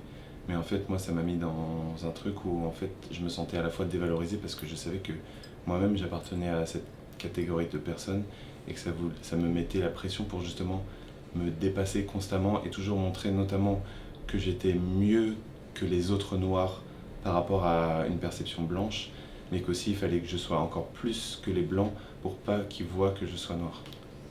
Ok, alors là, il va y avoir beaucoup de choses à débunker. On va se remettre ce petit extrait. Mais ouais. Ouais. Et une fois qu'on en parle aussi du Black Excellence. Mais il n'y a pas que le Black Excellence, je pense aussi au... je pense que le terme n'existe pas, mais l'excellence asiatique et surtout l'excellence asiatique T de l'Est, mais aussi du Sud, où vraiment il faut être toujours... meilleur que les autres, faut toujours être au top, faut toujours que tu sois ce que le groupe dominant blanc, la blanchité, la société raciste estime que tu dois faire en fait de mieux. C'est d'une violence. Ouais, le perfectionnisme, c'est un truc colonial. Ici, on est perfectionniste en recovery. Donc, ouais, moi, on bosse là-dessus avec ma psy. Hein. Car ce truc où il faut être absolument parfait pour ne pas correspondre aux clichés et aux stéréotypes racistes que notre communauté subit. C'est absolument inadmissible, c'est contre-productif et ouais, alors attends, on va se remettre un petit coup l'extrait parce qu'il y a pas mal de choses à dire. Et oui, et ça aussi, il faut qu'on en parle, les parents et la pression qu'elles mettent sur les enfants, et je pense aussi à moi, il faut faire hyper gaffe à ce qu'on dit. Donc là, ici, on parle de racisme, mais j'ai envie de parler aussi de grossophobie. Toutes ces petites phrases qu'on peut dire, bah, en fait, les enfants, ils les assimilent. Et va falloir arrêter de se dire ça, dire « Ah bah non, je peux pas mettre ça, j'ai grossi, ça me va pas, ou je ne sais trop quoi. » Enfin, non, ou « Oh là là, j'ai pris une taille de plus, c'est pas cool, ce genre de choses. » Enfin non, bah c'est la vie. Et il va falloir arrêter. Et la pression aussi qui est mise aux femmes là-dessus, enfin, rien ne va. Et donc, il faut vraiment, vraiment faire attention à... Ah mais si le bon poupou il s'en va, là, moi j'ai plus le modérateur. Va en réunion, va bosser. Donc ouais, c'est chaud. Et j'attends que tu sois plus intelligent que les gens de notre communauté. Mais en fait, moi, ça m'a mis dans un truc où en fait, je me sentais à la fois dévalorisé parce que je savais que moi-même, j'appartenais à cette... Ouais, bah c'est ça en fait. C'est en te disant qu'il faut que tu sois mieux que cette communauté. Or, quand tu es membre de cette communauté, il y a un paradoxe, quoi. Catégorie de personnes et que ça me mettait la pression pour justement me dépasser constamment et toujours montrer notamment que j'étais mieux que les autres noirs par rapport à une perception blanche. Ouais, et donc du coup, moi, tout ce qui est l'excellence de groupes racisés, donc le Black Excellence ou autre, il y a aussi ce truc de mettre en compétition les uns et les autres. On fait pas ça. On fait pas ça avec les personnes blanches, je suis désolée. Donc ça me saoule. Mais qu'aussi, il fallait que je sois encore plus que les blancs pour pas qu'ils voient que je sois noir. Ma mère, par rapport à ses parents en fait racistes, elle défendait beaucoup mon père. Donc c'est un truc qu'elle a jamais accepté. Pour elle, le racisme, c'était pas entendable. Simplement, je pense que de par son physique, donc c'est une blonde aux yeux clairs, elle est française quoi, pour elle, en fait, elle a jamais compris que ses enfants puissent subir le racisme. Donc en fait, elle nous a jamais armés, elle nous a jamais défendus. En fait, elle défendait son mari, voilà, les repas de famille, c'était quelque chose chez nous. Donc ça se terminait toujours en conflit. Donc elle défendait beaucoup mon beau-père du coup. J'ai vécu un racisme qui était quand même assez important. Et ma mère, ça, elle l'a jamais entendu parce qu'elle ne le comprenait pas. Pour elle, les métis, ils vivent pas le racisme. Et mon père, de son côté, pareil. Donc en fait, vraiment... Ah. Ouais. Ok, alors que nous dit Tim? Oui, pareil, bonne femme noire, ils vivent plus la compétition encore que le bon boug. Oui, les femmes qu'on met en compétition et surtout les femmes racisées, et on va parler un peu des femmes noires, c'est assez vraiment, il y a tout un truc patriarcal et raciste. Et j'ai envie de faire un écho là-dessus, c'est que si jamais vous avez une supérieure hiérarchique, ce n'est pas votre ami. Ok, c'est comme les ressources humaines. Les ressources humaines ne sont pas vos potes. Et ben, ça n'est vraiment pas votre ami. Parce qu'en fait, elle a dû certainement batailler pour arriver là. Et elle ne vous laissera pas l'emmener, enfin, la descendre, quoi. Donc, si vous avez un souci, enfin, moi, en tout cas, c'est ce que j'ai eu dans le cadre d'établissement français, c'est-à-dire que les femmes n'allaient pas être mes alliées. Ouais, voilà. Surtout les femmes qui sont hiérarchiquement au-dessus de moi n'allaient pas être mes alliées. Donc, voilà. Ouais, et puis ce truc où... ouais, et puis c'est un peu le truc où je trouve notre société, elle condamne généralement. Elle condamne énormément tout ce qui est les caplas, ça coûte cher. Parce que notre société... Qu'est-ce que je voulais dire? Je sais plus. Si, notre société, elle condamne tout ce qui est le racisme explicite. Toutes les macro-agressions, ok?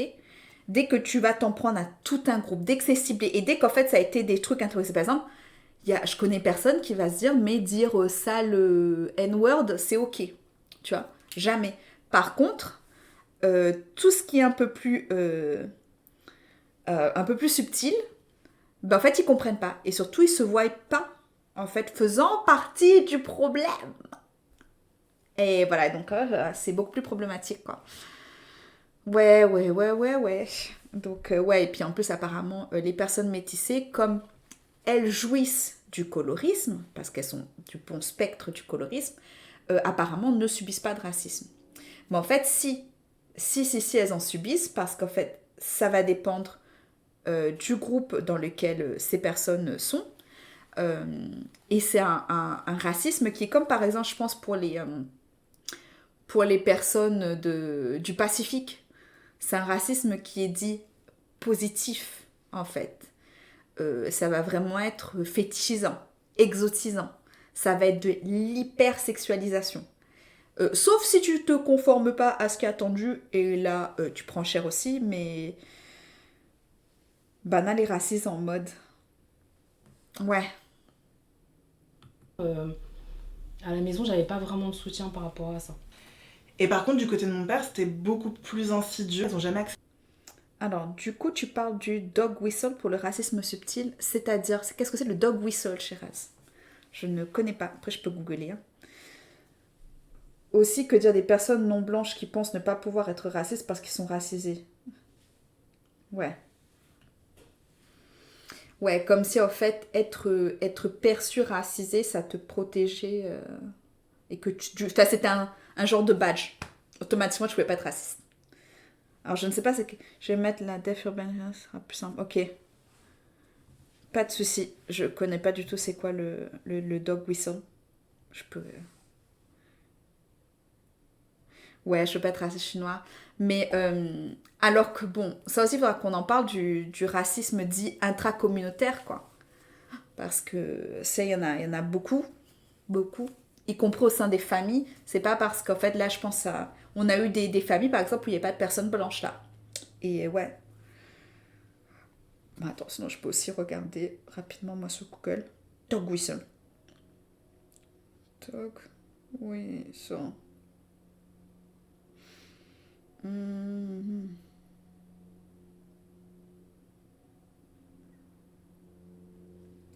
Attends, après le matin, I've gone to ridiculous and portrait special.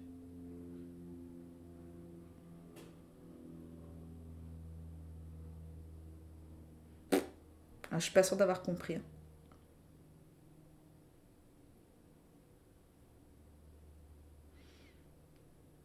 Bon, mais écoutez, on cherchera plus tard Dog Whistle. Parce que là, du coup, c'est en anglais et ça a l'air d'être un truc très spécial où quand tu essayes d'intégrer un discours, je suis pas sûre d'avoir compris. J'irai chercher après. Et on attend sinon que Sheraz nous mette la définition dans le chat. Mais il n'y a aucune obligation, Sheraz. Ça te prend de l'énergie, du temps. Je peux aussi aller faire mes recherches plus tard. Ouais, les Comoriens et les Mahorais à La Réunion. Combien de fois j'entends « Nous les pas racistes à La Réunion ».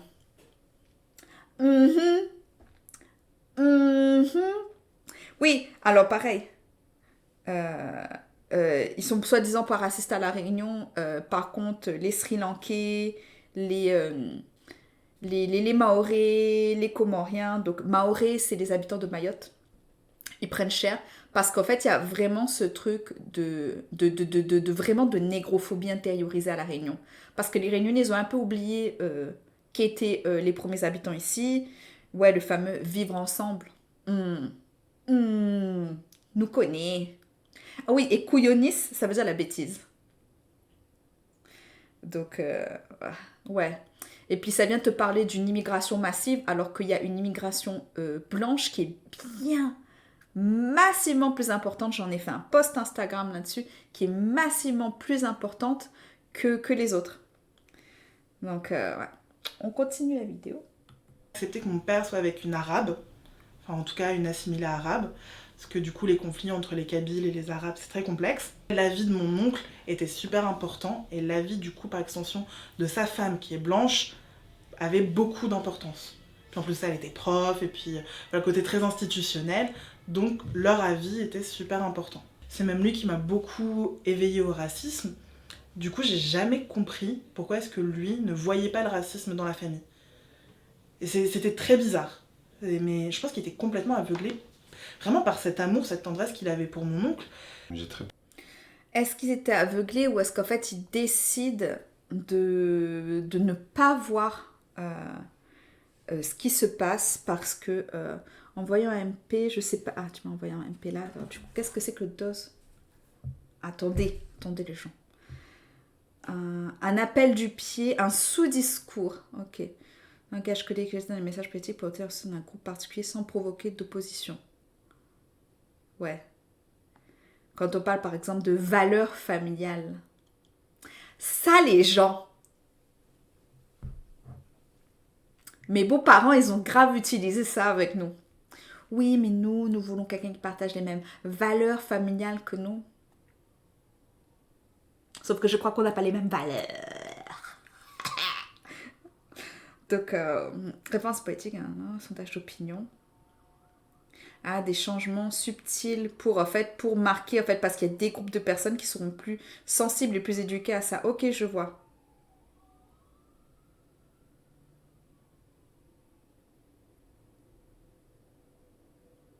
Ah, ok. Bah écoutez, je vois. Ok, du dog whistle. Donc, c'est des petits mots qu'on utilise en fait et qui sont compris que par une communauté très spécifique. Ok. Ouais, voilà quoi. Alors hop, donne. On va revenir. Je vous remets le chat. Les mêmes valeurs familiales que Bolloré. Ouais, là, la Réunion est raciste, ça touche toutes les communautés, Caf, Malbar, Zoreilles, Chinois, Maorais, etc. Ouais, les Sistéras. Les Sistéras, c'est du verlan pour dire raciste, ok? Pour pas se faire ban. Ouais, c'est parti. Un peu connu ma partie africaine. Le peu d'interactions que j'ai eues, eux m'ont toujours... entre guillemets, fait comprendre que ça serait bien si je me mariais avec une personne de mon ethnie. Alors que pour moi, je pensais qu'on était juste tous des êtres humains et qu'on pouvait relationner un peu avec qui bon nous semblait. Mais j'ai senti qu'il y avait un attachement de la partie blanche et de la partie noire à ce que je relationne soit avec une partie blanche ou avec une partie noire. comme s'il n'y avait pas d'autre possibilité que juste ce choix binaire de vu que tu es métisse, il faudra qu'à un moment tu choisisses entre blanc ou noir. Aujourd'hui, je sais que je suis métisse. Ouais. Alors moi, c'était pas mon cas parce qu'en plus, je trouve que en étant métisse, j'aurais même sur m'a bien fait comprendre que être en couple avec une personne blanche, ça me permettrait en fait d'avoir accès à un certain statut social et surtout économique. Mais ouais.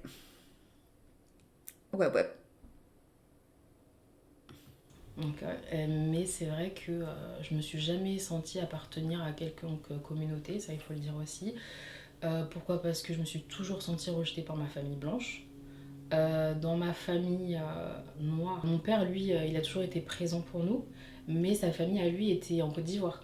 Donc on a dû faire quelques petits séjours qui se sont très bien passés, mais là-bas aussi, c'était assez compliqué aussi de se faire accepter.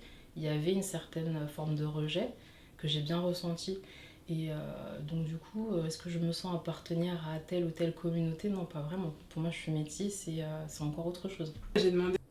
Ouais, la recherche de la quête identitaire et surtout trouver un groupe d'appartenance. Mais, alors je suis pas experte, mais je pense que le rejet, il est différent et il est pour différentes raisons. En Côte d'Ivoire qu'en France. Donc, voilà.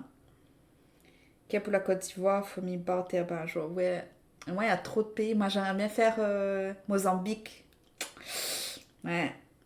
À mon grand-père, en fait, il m'expliquait qu'au début, ça se passait très bien, mais très vite, effectivement, elle a eu des paroles de ce type. Après, ce sont mes grands-parents, donc on imagine bien dans les années 50, déjà, c'était pas classique qu'il y ait une personne blanche qui se marie avec une personne noire. Et après, effectivement, très vite, elle a eu ce type de propos, mais que ce soit d'abord envers mon grand-père, et ensuite également envers ma mère, lorsqu'elle était en colère ou des choses comme ça. Ma mère a aussi reçu ce type de propos de la part de ma grand-mère. Et après, pour ma grand-mère elle-même, elle a été élevée dans un orphelinat, donc elle a été abandonnée. Et je pense que aussi tout. Oui, on est sur un gros trauma transgénérationnel. Je sais pas si ça a été abordé par la famille ou chaud. L'amour qu'elle n'a pas reçu, toute cette éducation qu'elle n'a pas eue et tout l'aspect familial qu'elle n'a pas eu, je pense que ça s'est complètement ressenti dans ce qu'elle a transmis derrière, en plus de cette couche-là de racisme, parce que ma grand-mère, elle avait retrouvé un de ses frères et ils ont commencé à s'envoyer des lettres il y a très longtemps, on n'était pas nés, et dès qu'elle lui a annoncé qu'elle s'était mariée avec un homme noir, son frère, par exemple, il a complètement coupé les ponts. Ah oui! Donc, elle a été abandonnée, elle a fini en orphelinat, elle retrouve un membre de sa famille, ce qui doit représenter quelque chose de très fort pour elle. Et son frère coupe les ponts parce qu'elle épouse un homme noir. Elle est traumatisée. Et donc, du coup, en fait, elle a commencé à antagoniser son mari et un peu à expliciter son racisme parce qu'en fait, elle a perdu le membre de sa famille biologique, en fait, générationnelle, sa fratrie. Oh my goodness. Est-ce qu'on ressort pas son petit mouchoir, là? Ouais. Alors, ça pardonne pas, hein. Ça... En aucun cas, on pardonne... Enfin, de toute façon, on n'a pas pardonné, on ne connaît pas cette personne. Mais,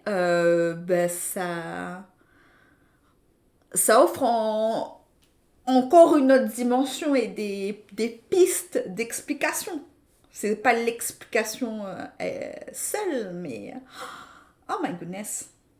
Il a dit, dans ce cas-là, toi et moi, ça s'arrête là, on n'ira pas du tout plus loin du fait de la couleur de peau de mon grand-père. Donc je pense que le racisme était quand même déjà bien installé. En fait, du coup, du côté de mon père...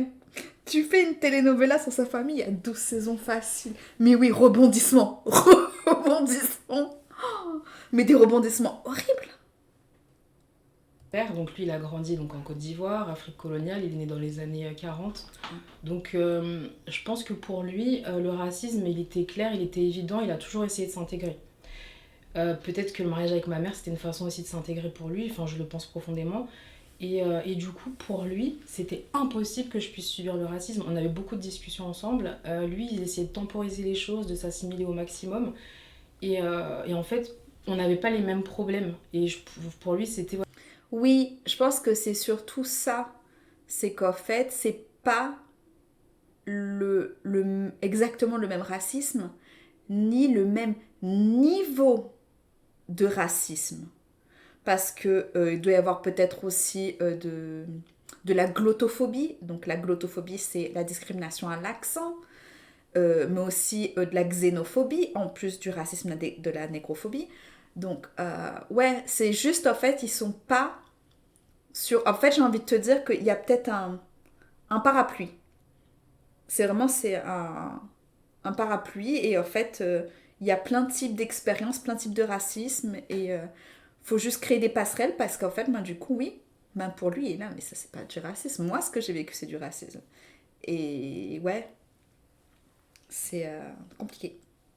Voilà, le métissage c'était l'avenir. Un métis pour lui n'a pas à vivre le racisme, c'est pas entendable en fait, donc c'était assez particulier. La relation avec ma grand-mère, elle a évolué quand moi j'ai eu mes enfants, parce que j'ai eu mes 2 filles et je ne sais pas pourquoi elle s'est prise d'affection vraiment pour mes filles. Elle a été vraiment une grand-mère avec elles, comme elle a jamais été avec nous. Et donc à partir de là, ça a vraiment changé la donne, parce que moi j'avais beaucoup d'animosité envers ma grand-mère, vraiment je lui parlais quasiment pas.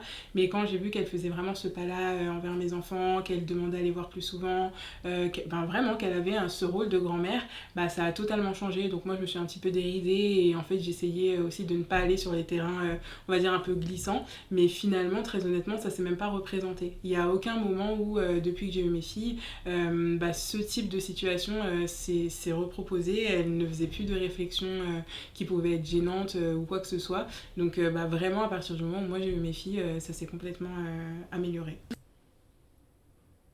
Mais pourquoi? Mais vraiment, hein, moi je sais pas pourquoi. Que- Est-ce que c'est la vue d'enfant qui attendrit les gens? Est-ce que c'est rendu compte que avait pas été une super grand-mère, donc va essayer d'être une super arrière-grand-mère? Enfin, vraiment, je sais pas. Tu sais, j'ai jamais envie de faire un câlin à cette madame, la violence, quoi.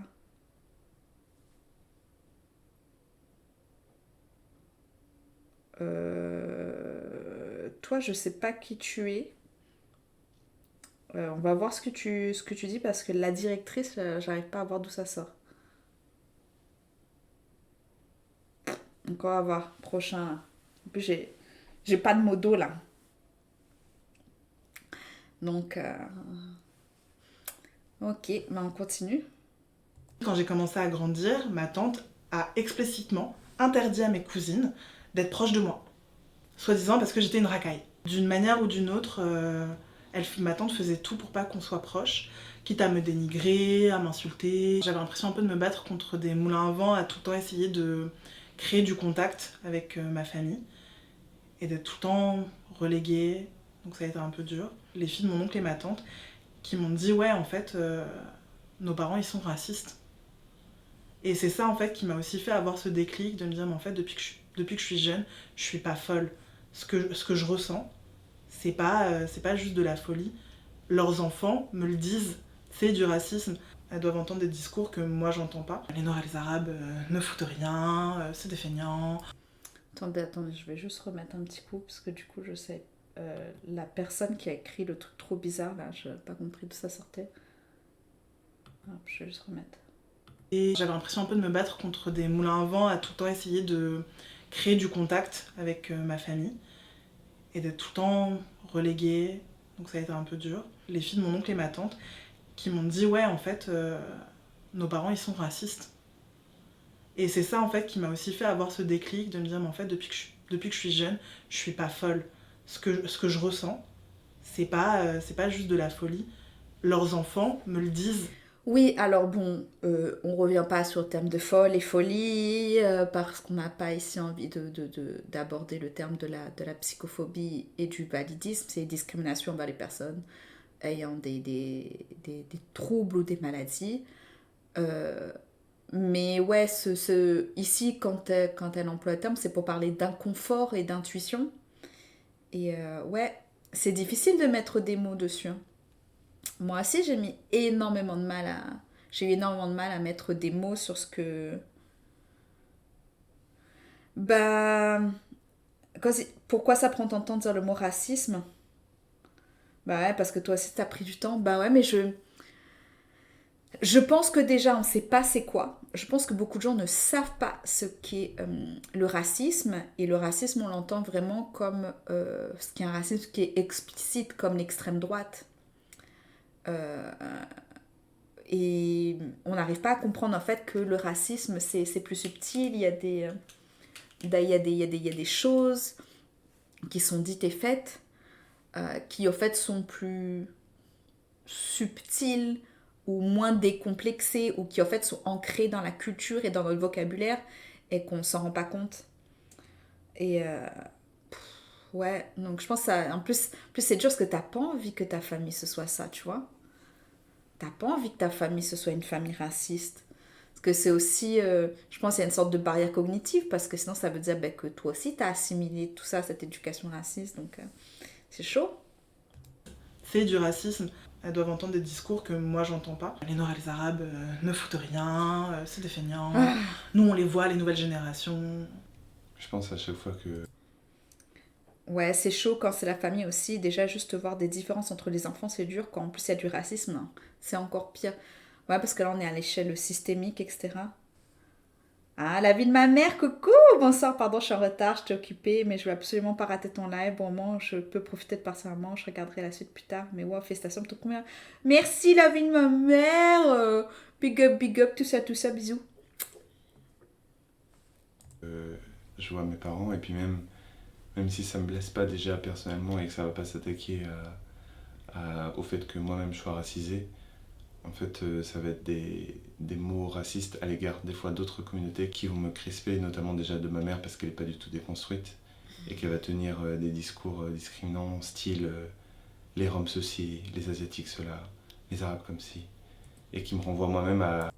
Oui, parce que, en fait, même si ça ne nous concerne pas, à partir du moment où on a réussi à comprendre ce qu'était le racisme, l'entendre sur d'autres, c'est dur. Et j'apprécie beaucoup qu'ils citent les Roms, donc les communautés Roms, ou ceux qu'on appelle les gens du voyage, les communautés Roms. Ouais, ça c'est... Mais complètement invisibilisés. À quel moment on les invite, on les écoute. Enfin, alors je dis ça, s'il vous plaît, moi sur 22 épisodes de podcast, j'ai qu'un épisode avec une personne rom qui vient en parler, donc si je fais une 3e saison, j'aimerais bien en inviter plus, parce que une sur 22 épisodes, ça fait pas beaucoup. Mais bon, pareil, je pense à Kif Taras, qui en a combien? 100 et quelques, et il y a eu que 3 épisodes avec une personne rom qui vient en parler, donc ouais. Dub Roots. En France, les Roms, j'ai l'impression que c'est la dernière communauté où le racisme décomplexé, c'est normal. Ils sont déscolarisés, tout le monde s'en branle. Mais on est absolument d'accord. Attendez. Pour ceux qui auraient pas... Attends, je sais pas, est-ce que je peux remettre le lien là, paste? Non, ça marche plus du coup. Attendez. Je vais vous remettre le lien. Je peux pas? Ah, sacré nom d'une pipe en bois. Mais ouais, les Asiates aussi sont pas mal invisibilisés. D'ailleurs, moi j'ai un peu du mal avec Asiate. J'aime bien qu'on dise asiatique ou asiaticté. Je sais. Alors je sais pas, c'est parce que du coup ça viendrait des États-Unis où en fait c'est vraiment très mal vu de réduire le nom d'une communauté. Mais ouais. Mais on commence à en parler, ça, du racisme anti-asiatique, surtout de l'Est, avec le Covid. Et on n'en parle pas spécialement, en fait, de ceux du Sud. Et pour revenir, du coup, sur les Roms, par exemple, la Constitution française, le mot race a été enlevé. Il n'y a qu'un seul groupe qui continue d'être nommé, ce sont les gens du voyage. Ça en dit très long. Parce que soi-disant on n'est pas raciste et on n'a plus envie d'entendre parler de ce mot race, mais eux on s'en branle. On s'en fiche royalement. Donc ouais. Donc voilà. À mes propres préjugés que j'ai pu subir en tant que minorité, quoi. Et après ça s'est aussi exprimé dans mes relations intimes propres, du fait de m'avoir matraqué que la femme blanche, c'est vraiment l'ascension sociale. J'ai moi-même dénigré, malgré moi, toutes les autres formes d'ethnie, parce que pour moi, il fallait vraiment que socialement, je m'élève à travers mes propres relations intimes, c'est-à-dire à travers le fait de relationner avec des personnes blanches. Moi, dans le choix que j'ai fait de me mettre avec une... Ouais, alors je lis. Dub Roots, il y a 5 ans, ils ont interdit les écoles itinérantes. Depuis, les Roms sont en SECPA quelques années. Et puis plus rien. Oh my goodness. Mais je sais pas si tu es concerné, Dub Roots, ou si tu as des gens concernés qui sont Roms et qui aimeraient en parler. N'hésite pas à venir dans mes DM, surtout les DM Insta. Je suis beaucoup plus réactive Insta. C'est toujours Marine Mom Créole. Ouais, il y a moyen de s'organiser un épisode ou de donner plus de visibilité à ça. La vie de ma mère, je vous aime. Oui, je suis complètement d'accord avec toi. Il y a beaucoup de gens qui pensent que le racisme, c'est que l'explicite et que le fait que les personnes racisées ont plus de mal dans la vie en général, c'est pas du racisme si c'est pas frontal, direct dans la face. Les gens oublient qu'il y a des violences qui n'ont pas besoin de se prononcer. Oui, et puis surtout qu'avec, on a évolué, l'histoire elle a évolué, qu'en fait les termes ont changé, mais qu'en fait tu changes pas une société du jour au lendemain. Tu vois, si la France décide qu'à partir de décembre 2024, ne commercialise plus de viande et il est interdit de consommer de la viande dans les restaurants, les gens, ils vont pas d'un coup, en janvier 2025, arrêter de manger de la viande. Ils vont la faire venir d'ailleurs. Ils vont aller l'acheter dans des commerces particuliers. Ça n'a pas changé du jour au lendemain. C'est des habitudes qui vont prendre des années, des siècles en fait à évoluer. Et puis sinon, ça va prendre des tournures un peu plus subtiles. Mais non, on va pas tout changer. Et il n'y a pas de réparation pour la colonisation. Non, toujours pas. Et puis gros big up à Haïti. Hein. On pense à vous, au 1er janvier, on n'oublie pas qu'ils ont obtenu leur indépendance. Mais en contrepartie, on leur a dit « Ouais, mais nous, la France, on perd beaucoup d'argent en vous donnant votre indépendance. » Alors qu'ils ont perdu. Hein. C'est une guerre d'indépendance, ils ont perdu. Hein. Donc, du coup, vous nous mettez endettés. Et donc, du coup, vous nous devez tant d'argent. Et donc, du coup, Haïti n'a toujours pas fini de rembourser sa dette. C'est une blague. C'est une blague. Alors, que m'a dit Dubrut non, mais j'ai fait un stage sur le sujet avec des enseignants qui travaillent avec les Roms, mais c'est très limité comme connaissance. Ça m'a vraiment marqué comme témoignage. Écoute, je sais pas c'est quoi comme formation, si c'était des profs concernés ou qui en parlaient, n'hésite pas. Ouais, et ça choque personne. Je te jure, Titi, je te jure. Une personne noire, je m'en suis pas rendu compte tout de suite, mais ça a été clairement provoqué finalement par toute cette histoire familiale, parce que moi je ne voulais pas me retrouver avec quelqu'un qui potentiellement pouvait me dire un jour sale noire, ou me mettre face à ma culture en me disant que ma culture elle est moins bien ou quoi que ce soit. Là moi aujourd'hui j'ai fait ma vie avec une personne guyanaise, pour moi la Guyane c'était déjà trop loin par exemple par rapport aux Antilles, donc oui ça là-dessus ça a été un vrai choix par rapport à ça. Et aussi pendant très longtemps j'ai beaucoup rejeté le métissage, parce que moi à l'époque où je suis née en 90, donc quand j'étais dans l'adolescence il y avait beaucoup de personnes qui disaient mais moi je veux un enfant métis parce que c'est trop beau les métis etc. Et moi j'en pouvais plus, parce que je me disais mais vous vous rendez pas compte en fait ce que le métissage peut aussi induire pour une personne. C'est pas juste avoir un enfant peut-être un peu clair avec les cheveux bouclés, déjà on sait pas comment il va sortir l'enfant, mais en plus de ça derrière il faut lui donner les armes pour trouver sa place aussi entre ces deux cultures, et même physiquement selon comment il va être, peut-être que on lui dira t'es pile poil des deux, peut-être qu'on lui dira non finalement t'es que noir, peut-être que même lui il saura pas où se placer, donc c'est pas juste se dire c'est trop cool d'avoir un enfant métis dans les années 2000, non. Et donc ça je l'avais aussi beaucoup rejeté pendant très longtemps. Ouais, ça, la place des enfants métissés et accepter en fait qu'ils sont différents de nous et qu'il va falloir en fait aborder les deux cultures. Pour ceux qui ne connaîtraient pas, il y a l'artiste Lakna, super artiste qui a participé du coup au dernier épisode de mon podcast Déballe ton métissage, et qui en parle de ça, et j'avais pas cité en fait, c'est que cet enfant, c'est pas une partie de nous, c'est déjà une personne à part entière, mais qu'en plus du coup, ce qu'il va falloir lui apprendre, c'est pas nous, notre identité, mais bien en fait l'identité ou le positionnement social dans lequel en fait l'enfant se trouve. Donc, ouais. Je suis une personne qui a du mal à me trouver jolie, parce qu'effectivement j'ai subi beaucoup de racisme étant plus jeune, et surtout ça a conditionné mes choix amoureux. Voilà, parce que vivre dans une famille où chaque repas de famille est un calvaire, parce que ton conjoint n'est pas accepté donc par ta famille, bah, du coup ça m'a conditionné. Je me suis dit que je voulais pas me marier avec un Européen par exemple pour ne pas vivre la même chose. Et j'ai absolument cherché à me mettre avec un métis du coup. Je pensais que justement ça allait nous rapprocher parce on avait vécu.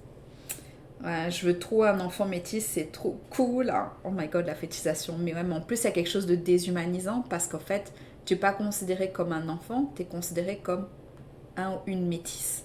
Comme si tu étais un truc à part en fait. En vie, oui, et en même temps, tu es réunionnais, mais que tu as des enfants ici, c'est compliqué parce que c'est différent de grandir chez nous et de grandir en hexagone. Ouais. Vécu les mêmes choses. Simplement, le fait d'être avec un métis, ça voulait dire qu'il avait vécu les mêmes choses que moi. Et que du coup, les repas de famille, etc., ils étaient tout autant problématiques. J'ai vécu la même chose en fait dans ma belle famille. Sa mère ne m'a jamais acceptée. Je compte pas un jour où on m'a pas fait des réflexions sur mes cheveux, ma peau, mes origines. Enfin, c'était vraiment relativement problématique. Je l'ai toujours senti. On me l'a jamais dit clairement, mais je l'ai ressenti et j'en discutais d'ailleurs avec mon ex qui, lui, me disait oui, je peux pas te mentir, dans ma famille, il y a un problème. Ils étaient vraiment dans le déni de leurs origines. Et l'anecdote la plus marquante que j'ai donc avec sa maman, c'est qu'un jour, elle a présenté une collègue de son travail donc, à mon ex en lui disant, donc, qui était au Caucasine, en lui disant bah, tu vois, c'est avec quelqu'un comme ça que je te verrai. J'étais là. Hein. En fait, ça m'a...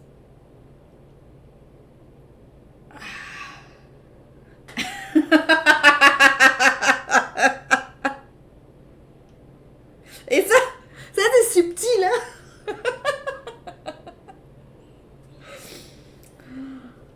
Oh, bah oui. Bah oui. Ok. Moi, c'est un truc qu'on en a parlé avec mon mari, c'était si jamais on venait à se séparer, est-ce qu'il serait en mesure de se remettre en couple avec une personne blanche ou est-ce que du coup, est-ce que ce serait pour la paix aussi familiale parce que c'est pas la paix avec moi. Ouais. Mais ça, c'est pour le mois de février qu'on aborde le couple mixte. Ça m'a privé d'une fierté que j'aurais aimé avoir. Puisque en m'élevant comme une personne blanche, mon père m'a privé de tout ce qui est de l'ordre de la racine culturelle. Il m'a privé d'une seconde langue, voire d'une troisième. Il n'a jamais osé parler son propre dialecte avec moi, ce qui aurait pu m'enrichir. Ça m'a privé d'une fierté liée à la musique, à la tradition vestimentaire, à l'histoire aussi. Et toutes ces richesses en fait, que j'aurais pu avoir intellectuellement en plus, et une fierté et du coup une confiance en moi liée aussi à ma part noire et à ma part africaine, dont il m'a complètement privé et il m'a jamais vraiment replongé dedans. Pour ensuite justement me dire ouais mais l'Afrique ça t'intéresse pas tant que ça. Et en fait non, c'est toi. Ouais, le principe de fierté, c'est quelque chose que je comprenais pas jusqu'à ce que en fait déjà commence à comprendre en fait comment fonctionne le racisme. Et c'était surtout, je parle beaucoup de mon podcast, hein, mais tant qu'à faire, autant de faire l'autopromo. Hein. Débat ton métissage, saison 2, épisode 2, Thibaut et Jessica. Et alors déjà, écoutez-le pour savoir ce qu'on attend d'une personne blanche. Hein, parce que Jessica, elle a compris.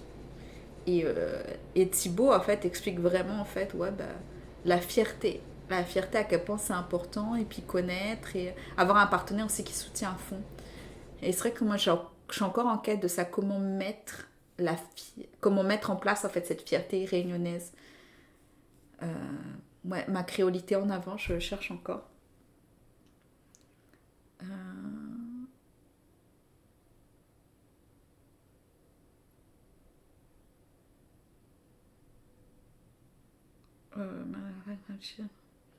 Alors attends, je lis le commentaire.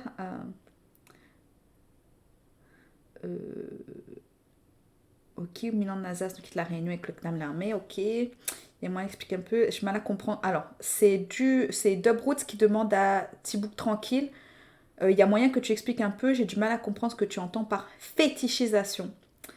Ouais, la fétichisation, c'est qu'en fait, on s'intéresse à toi parce que tu représentes un fantasme, une image coloniale, et qui en fait est absolument faux. Tu vois, par exemple, sortir avec un homme noir en se disant « mais lui, c'est sûr, il a des parties génitales très grosses, ce genre de choses en fait. On est dans la fétichisation, tu vois.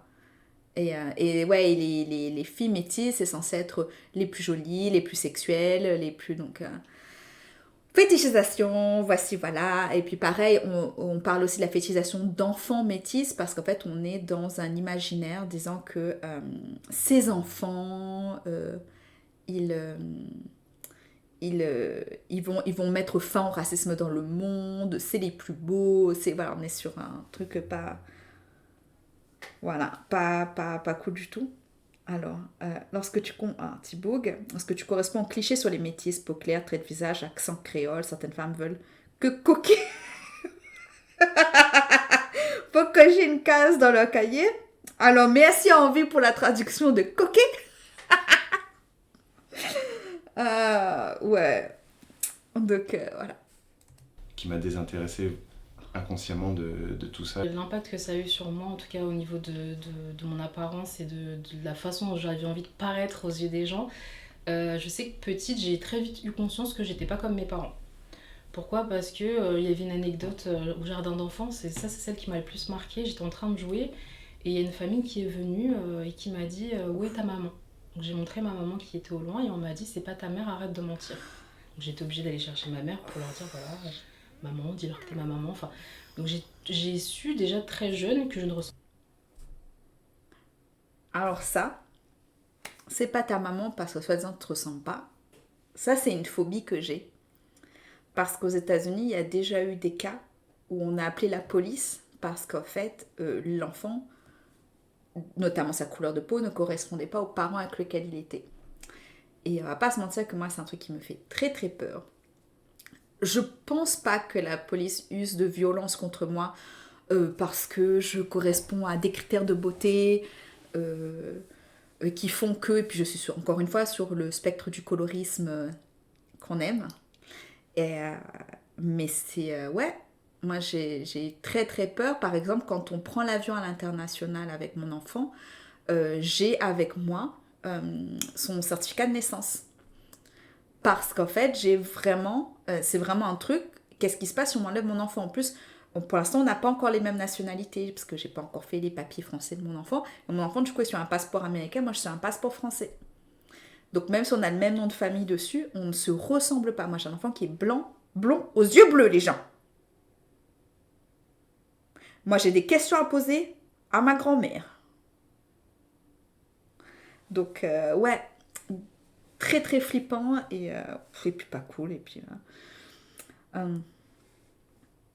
mais alors mon mari oui c'est beaucoup avec mon mari, je fais pas un contexte hein, voilà. Je ne ressemblais pas à mes parents. Quand on grandit dans un milieu qui est à 99% blanc, qu'on a une maman blanche qui visiblement est très jolie, on veut être blanc. Je pense que j'ai eu cette période là entre mes 10 et 15 ans où j'étais dans le déni de moi-même. Je me lissais les cheveux, alors je mettais mes lèvres comme ça des fois pour voir ce que ça faisait. Et puis à un moment donné, j'ai grandi et puis je me suis dit que la meilleure façon d'être acceptée, c'était de s'accepter soi-même, d'arrêter de vouloir ressembler aux autres. Et c'est à ce moment-là que j'ai commencé à prendre confiance en moi. C'est pas une confiance en moi qui est parfaite, mais en tout cas, ça me permet en tout cas de me sentir bien au quotidien. Tous ces événements, ça m'a permis de me rapprocher de ma culture, enfin de mes cultures, et d'être encore plus à fond là-dedans et de découvrir des histoires, des célébrations que je célèbre avec mes amis et pas avec ma famille. Donc c'est des pages vides que moi j'essaie de créer et voilà, de mélanger un peu toutes mes histoires et d'en faire quelque chose de beau alors qu'on a essayé de m'effacer. Arrête. Les gens, je suis désolée, j'ai trop besoin d'aller faire pipi. Je reviens tout de suite. Je vous mets juste la scène en pause, ok ? Je vous mets juste la scène pause, mais je reviens, j'ai juste trop besoin d'aller aux toilettes. Je vous mets de la musique, je reviens tout de suite.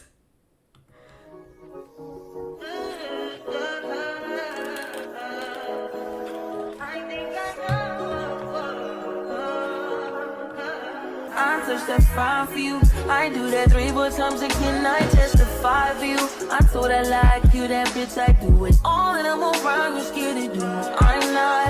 As long as you joking now in for me, I ain't got it. My bitch, skinny, looting. hide your body. As long as you dreaming about me, ain't no problem. I don't got nobody just with you right now. But the truth, I look better under you. I can't lose when I'm with you. How can us lose and miss the moment? You just too important. Nobody like you do. I can't lose when I'm with you. I can just lose and miss the moment. You just too important. Nobody like you do. You do. In the top tier ride with you. Ouh, maman, mais t'es gagne plus. T'es gagne plus, mais t'es trouves plus le petit bouton pour mettre la musique, maman, pas assez. Ah là là là là. Alors, ensuite, qu'est-ce que ça a dit?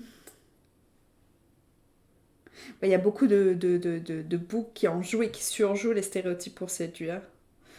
Ah là là. Ouais. Les gens qui surfent là-dessus. Mais par exemple, moi, ça a été mon cas. Parce qu'en fait, j'ai vécu environ 10 ans à Tahiti. Et mettre la fleur à l'oreille, en fait. Qui était assez immédiatement représentatif, en fait, de Tahiti.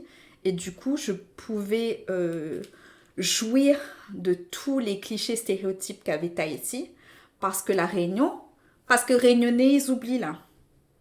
Mais ils sont sur 4 continents. Sur le continent africain. Et donc, quoi qu'il en soit, même si on reconnaît... il y a une forme d'exotisme, etc., sur les Réunionnaises, il est quand même lié à une certaine africanité, alors qu'en fait, quand tu es à Tahiti, c'est full positif. Et moi, du coup, j'ai beaucoup joué là-dessus, sur l'ambiguïté. Donc, voilà. Bah ouais, mais c'est ça, mais les Réunionnais, ils se voient pas du tout africains. Je sais pas, ils ont l'impression que la Réunion, c'est à côté de la Corse.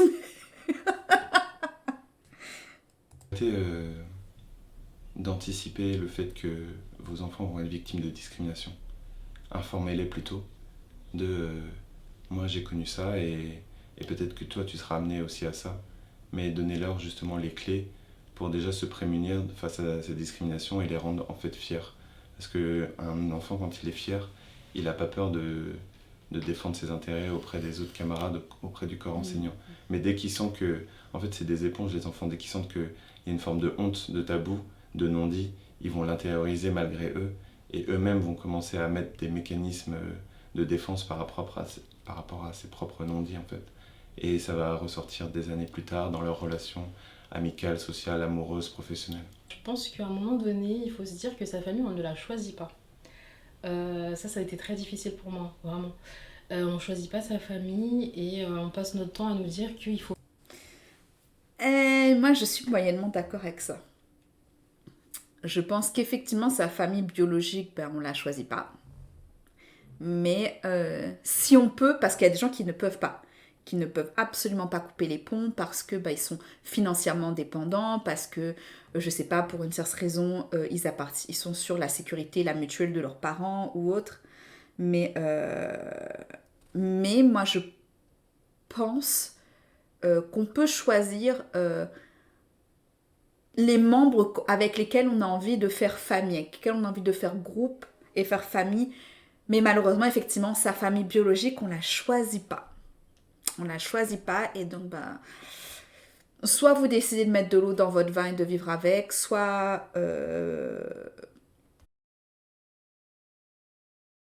Moi, ça a été pareil. Pour une partie, hein, pas toutes, mais ouais. Faut faire avec. Alors, je suis pas du tout d'accord avec ça. Je pense qu'à un moment donné, j'ai compris aussi que ma famille, elle était toxique pour mon bien-être psychologique et que je m'en suis éloignée volontairement. Si ça peut permettre donc à certaines personnes de se sentir mieux dans leur vie, de pas fréquenter leur famille, il faut pas hésiter à le faire. On n'est pas... Effectivement, on a un lien, on est de la même famille. Mais je pense que voilà, quand voir sa famille, c'est vraiment une douleur, qu'on en ressort avec la tête pleine de négativité, faut arrêter. On n'a pas... Je suis absolument d'accord. Si vous pouvez, encore une fois, si vous pouvez prendre des distances, pas forcément couper les ponts, mais prendre des distances, faites-le.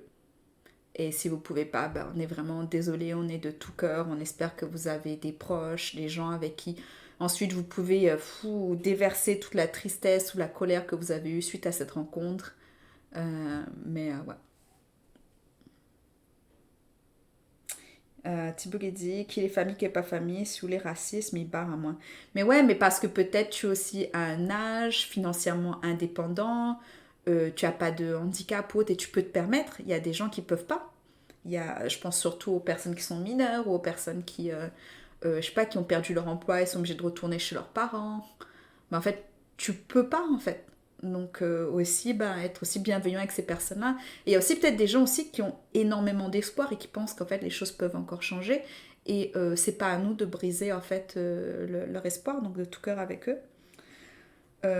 Oui, avoir des espaces au moins pour se sentir en sécurité, ouais.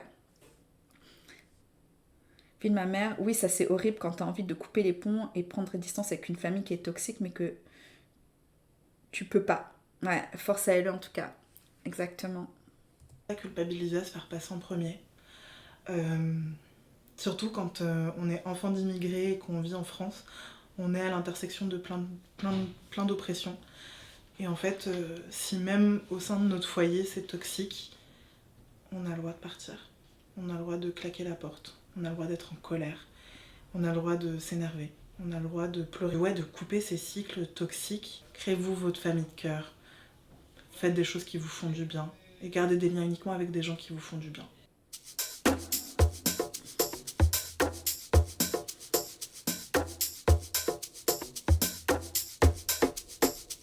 Et c'était super.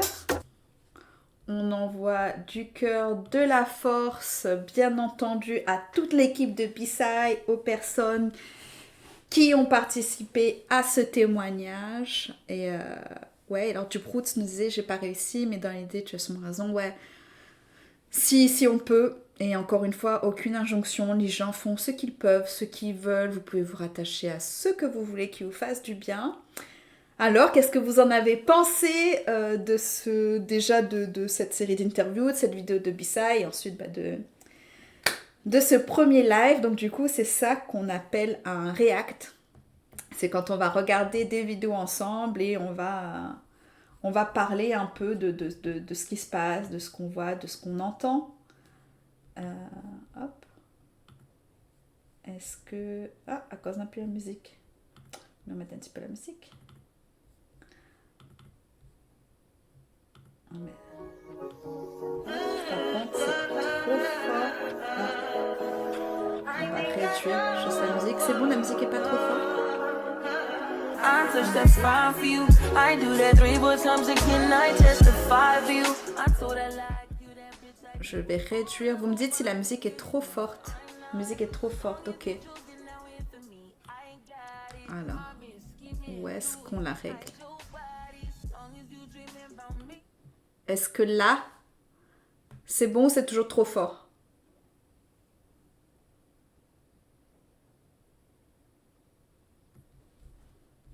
Est-ce que c'est bon? Est-ce que c'est nickel? Ok. Ok. Et moi, vous m'entendez bon? Ok. Donc, ouais, éviter les gens problématiques, ouais, mais des fois tu peux pas, surtout quand c'était son supérieur hiérarchique. Très instructif. Merci beaucoup. L'instant Luck, t'es gaillard. De rien, belle tonton. Voilà, du coup, et puis abonnez-vous à B-Side Media. Mais il n'entend plus la musique, mais il dérange pas. Pas grave alors, du coup. Je connais pas s'il m'y a trop réduit quelque part. Ah, peut-être c'était celle-là alors. On verra. Parce que je ne connais pas encore tous les bons boutons, etc. Donc, merci à tous d'être restés pour ce premier live. Nous on refait un jeudi. Jeudi, on refait aussi un react. On va regarder une vidéo. Sauf si je décide de changer un peu, faire un jour lecture, un jour react. Merci Titi, tu es un amour. Mais Titi, c'est un amour. Vraiment, les gens, il faut faire des petits cœurs à Titi parce que Titi, c'est un amour. Donc, voilà, merci à vous. Et on se retrouve jeudi sur Instagram. Sinon, j'espère que ça vous aura plu, que vous aurez appris des choses. C'est passé trop vite. Hey, ça fait 2 heures, hein. Donc, écoutez, oui, je vais laisser la rediffusion. Et on se retrouve jeudi. Je verrai en fait si on refait un react vidéo, si c'est quelque chose qui vous a beaucoup plu ou si on fait de la lecture. Je pense qu'on refera un react vidéo parce que c'est ce que je trouve le plus cool. Mais voilà. Bon, je vous souhaite une excellente soirée à tous. Et à très vite. Alors on va... Est-ce qu'on raid quelqu'un? Oh, mais oui, on va raid. Donc un raid, les gens, ça veut dire qu'on va aller sur une autre chaîne. On va aller sur la chaîne de quelqu'un, comme ça vous allez pouvoir découvrir quelqu'un d'autre. On va pas se risquer, on va aller sur une chaîne que vous connaissez. On va aller voir le Moicast. Donc on va partir en raid chez le Moicast. Et donc là, est-ce qu'on fait Start Raid? Donc voilà, donc on va partir d'ici un peu moins d'1 minute. On va aller chez le Moicast que vous devez sans doute connaître. Hein, très très très présent sur les réseaux sociaux, notamment Instagram. Fait beaucoup de choses humoristiques. Voilà, et puis on reste un peu... je sais plus, il est Guadeloupéen ou Martiniquais? Bel tonton, c'est où il connaît ça? Le Moicast. Il vient de Guadeloupe ou Martinique? Guadeloupe, je sais plus. Donc voilà, on va aller lui envoyer de la force. Moi depuis la Californie, vous, où que vous soyez dans le monde, je sais qu'il y en a qui nous regardent d'Algérie, il y en a qui nous regardent de la Réunion, de France, où que vous soyez. Ça m'a fait extrêmement plaisir d'être avec vous. Merci encore. Guada, non? Je crois aussi. Ah, ils sont de Guadeloupe. Elle est bon, c'est ça. Donc voilà, on se retrouve. Ce que je vais faire, c'est qu'en fait, je vais passer sur la fin de scène. Et ensuite, quelques secondes après, vous allez atterrir sur la chaîne de Le Moicast. Et vous pouvez rester, vous pouvez partir. Ça peut aussi vous permettre de découvrir quelqu'un d'autre. Et on va juste lui faire un coucou et lui envoyer de la force. C'est parti.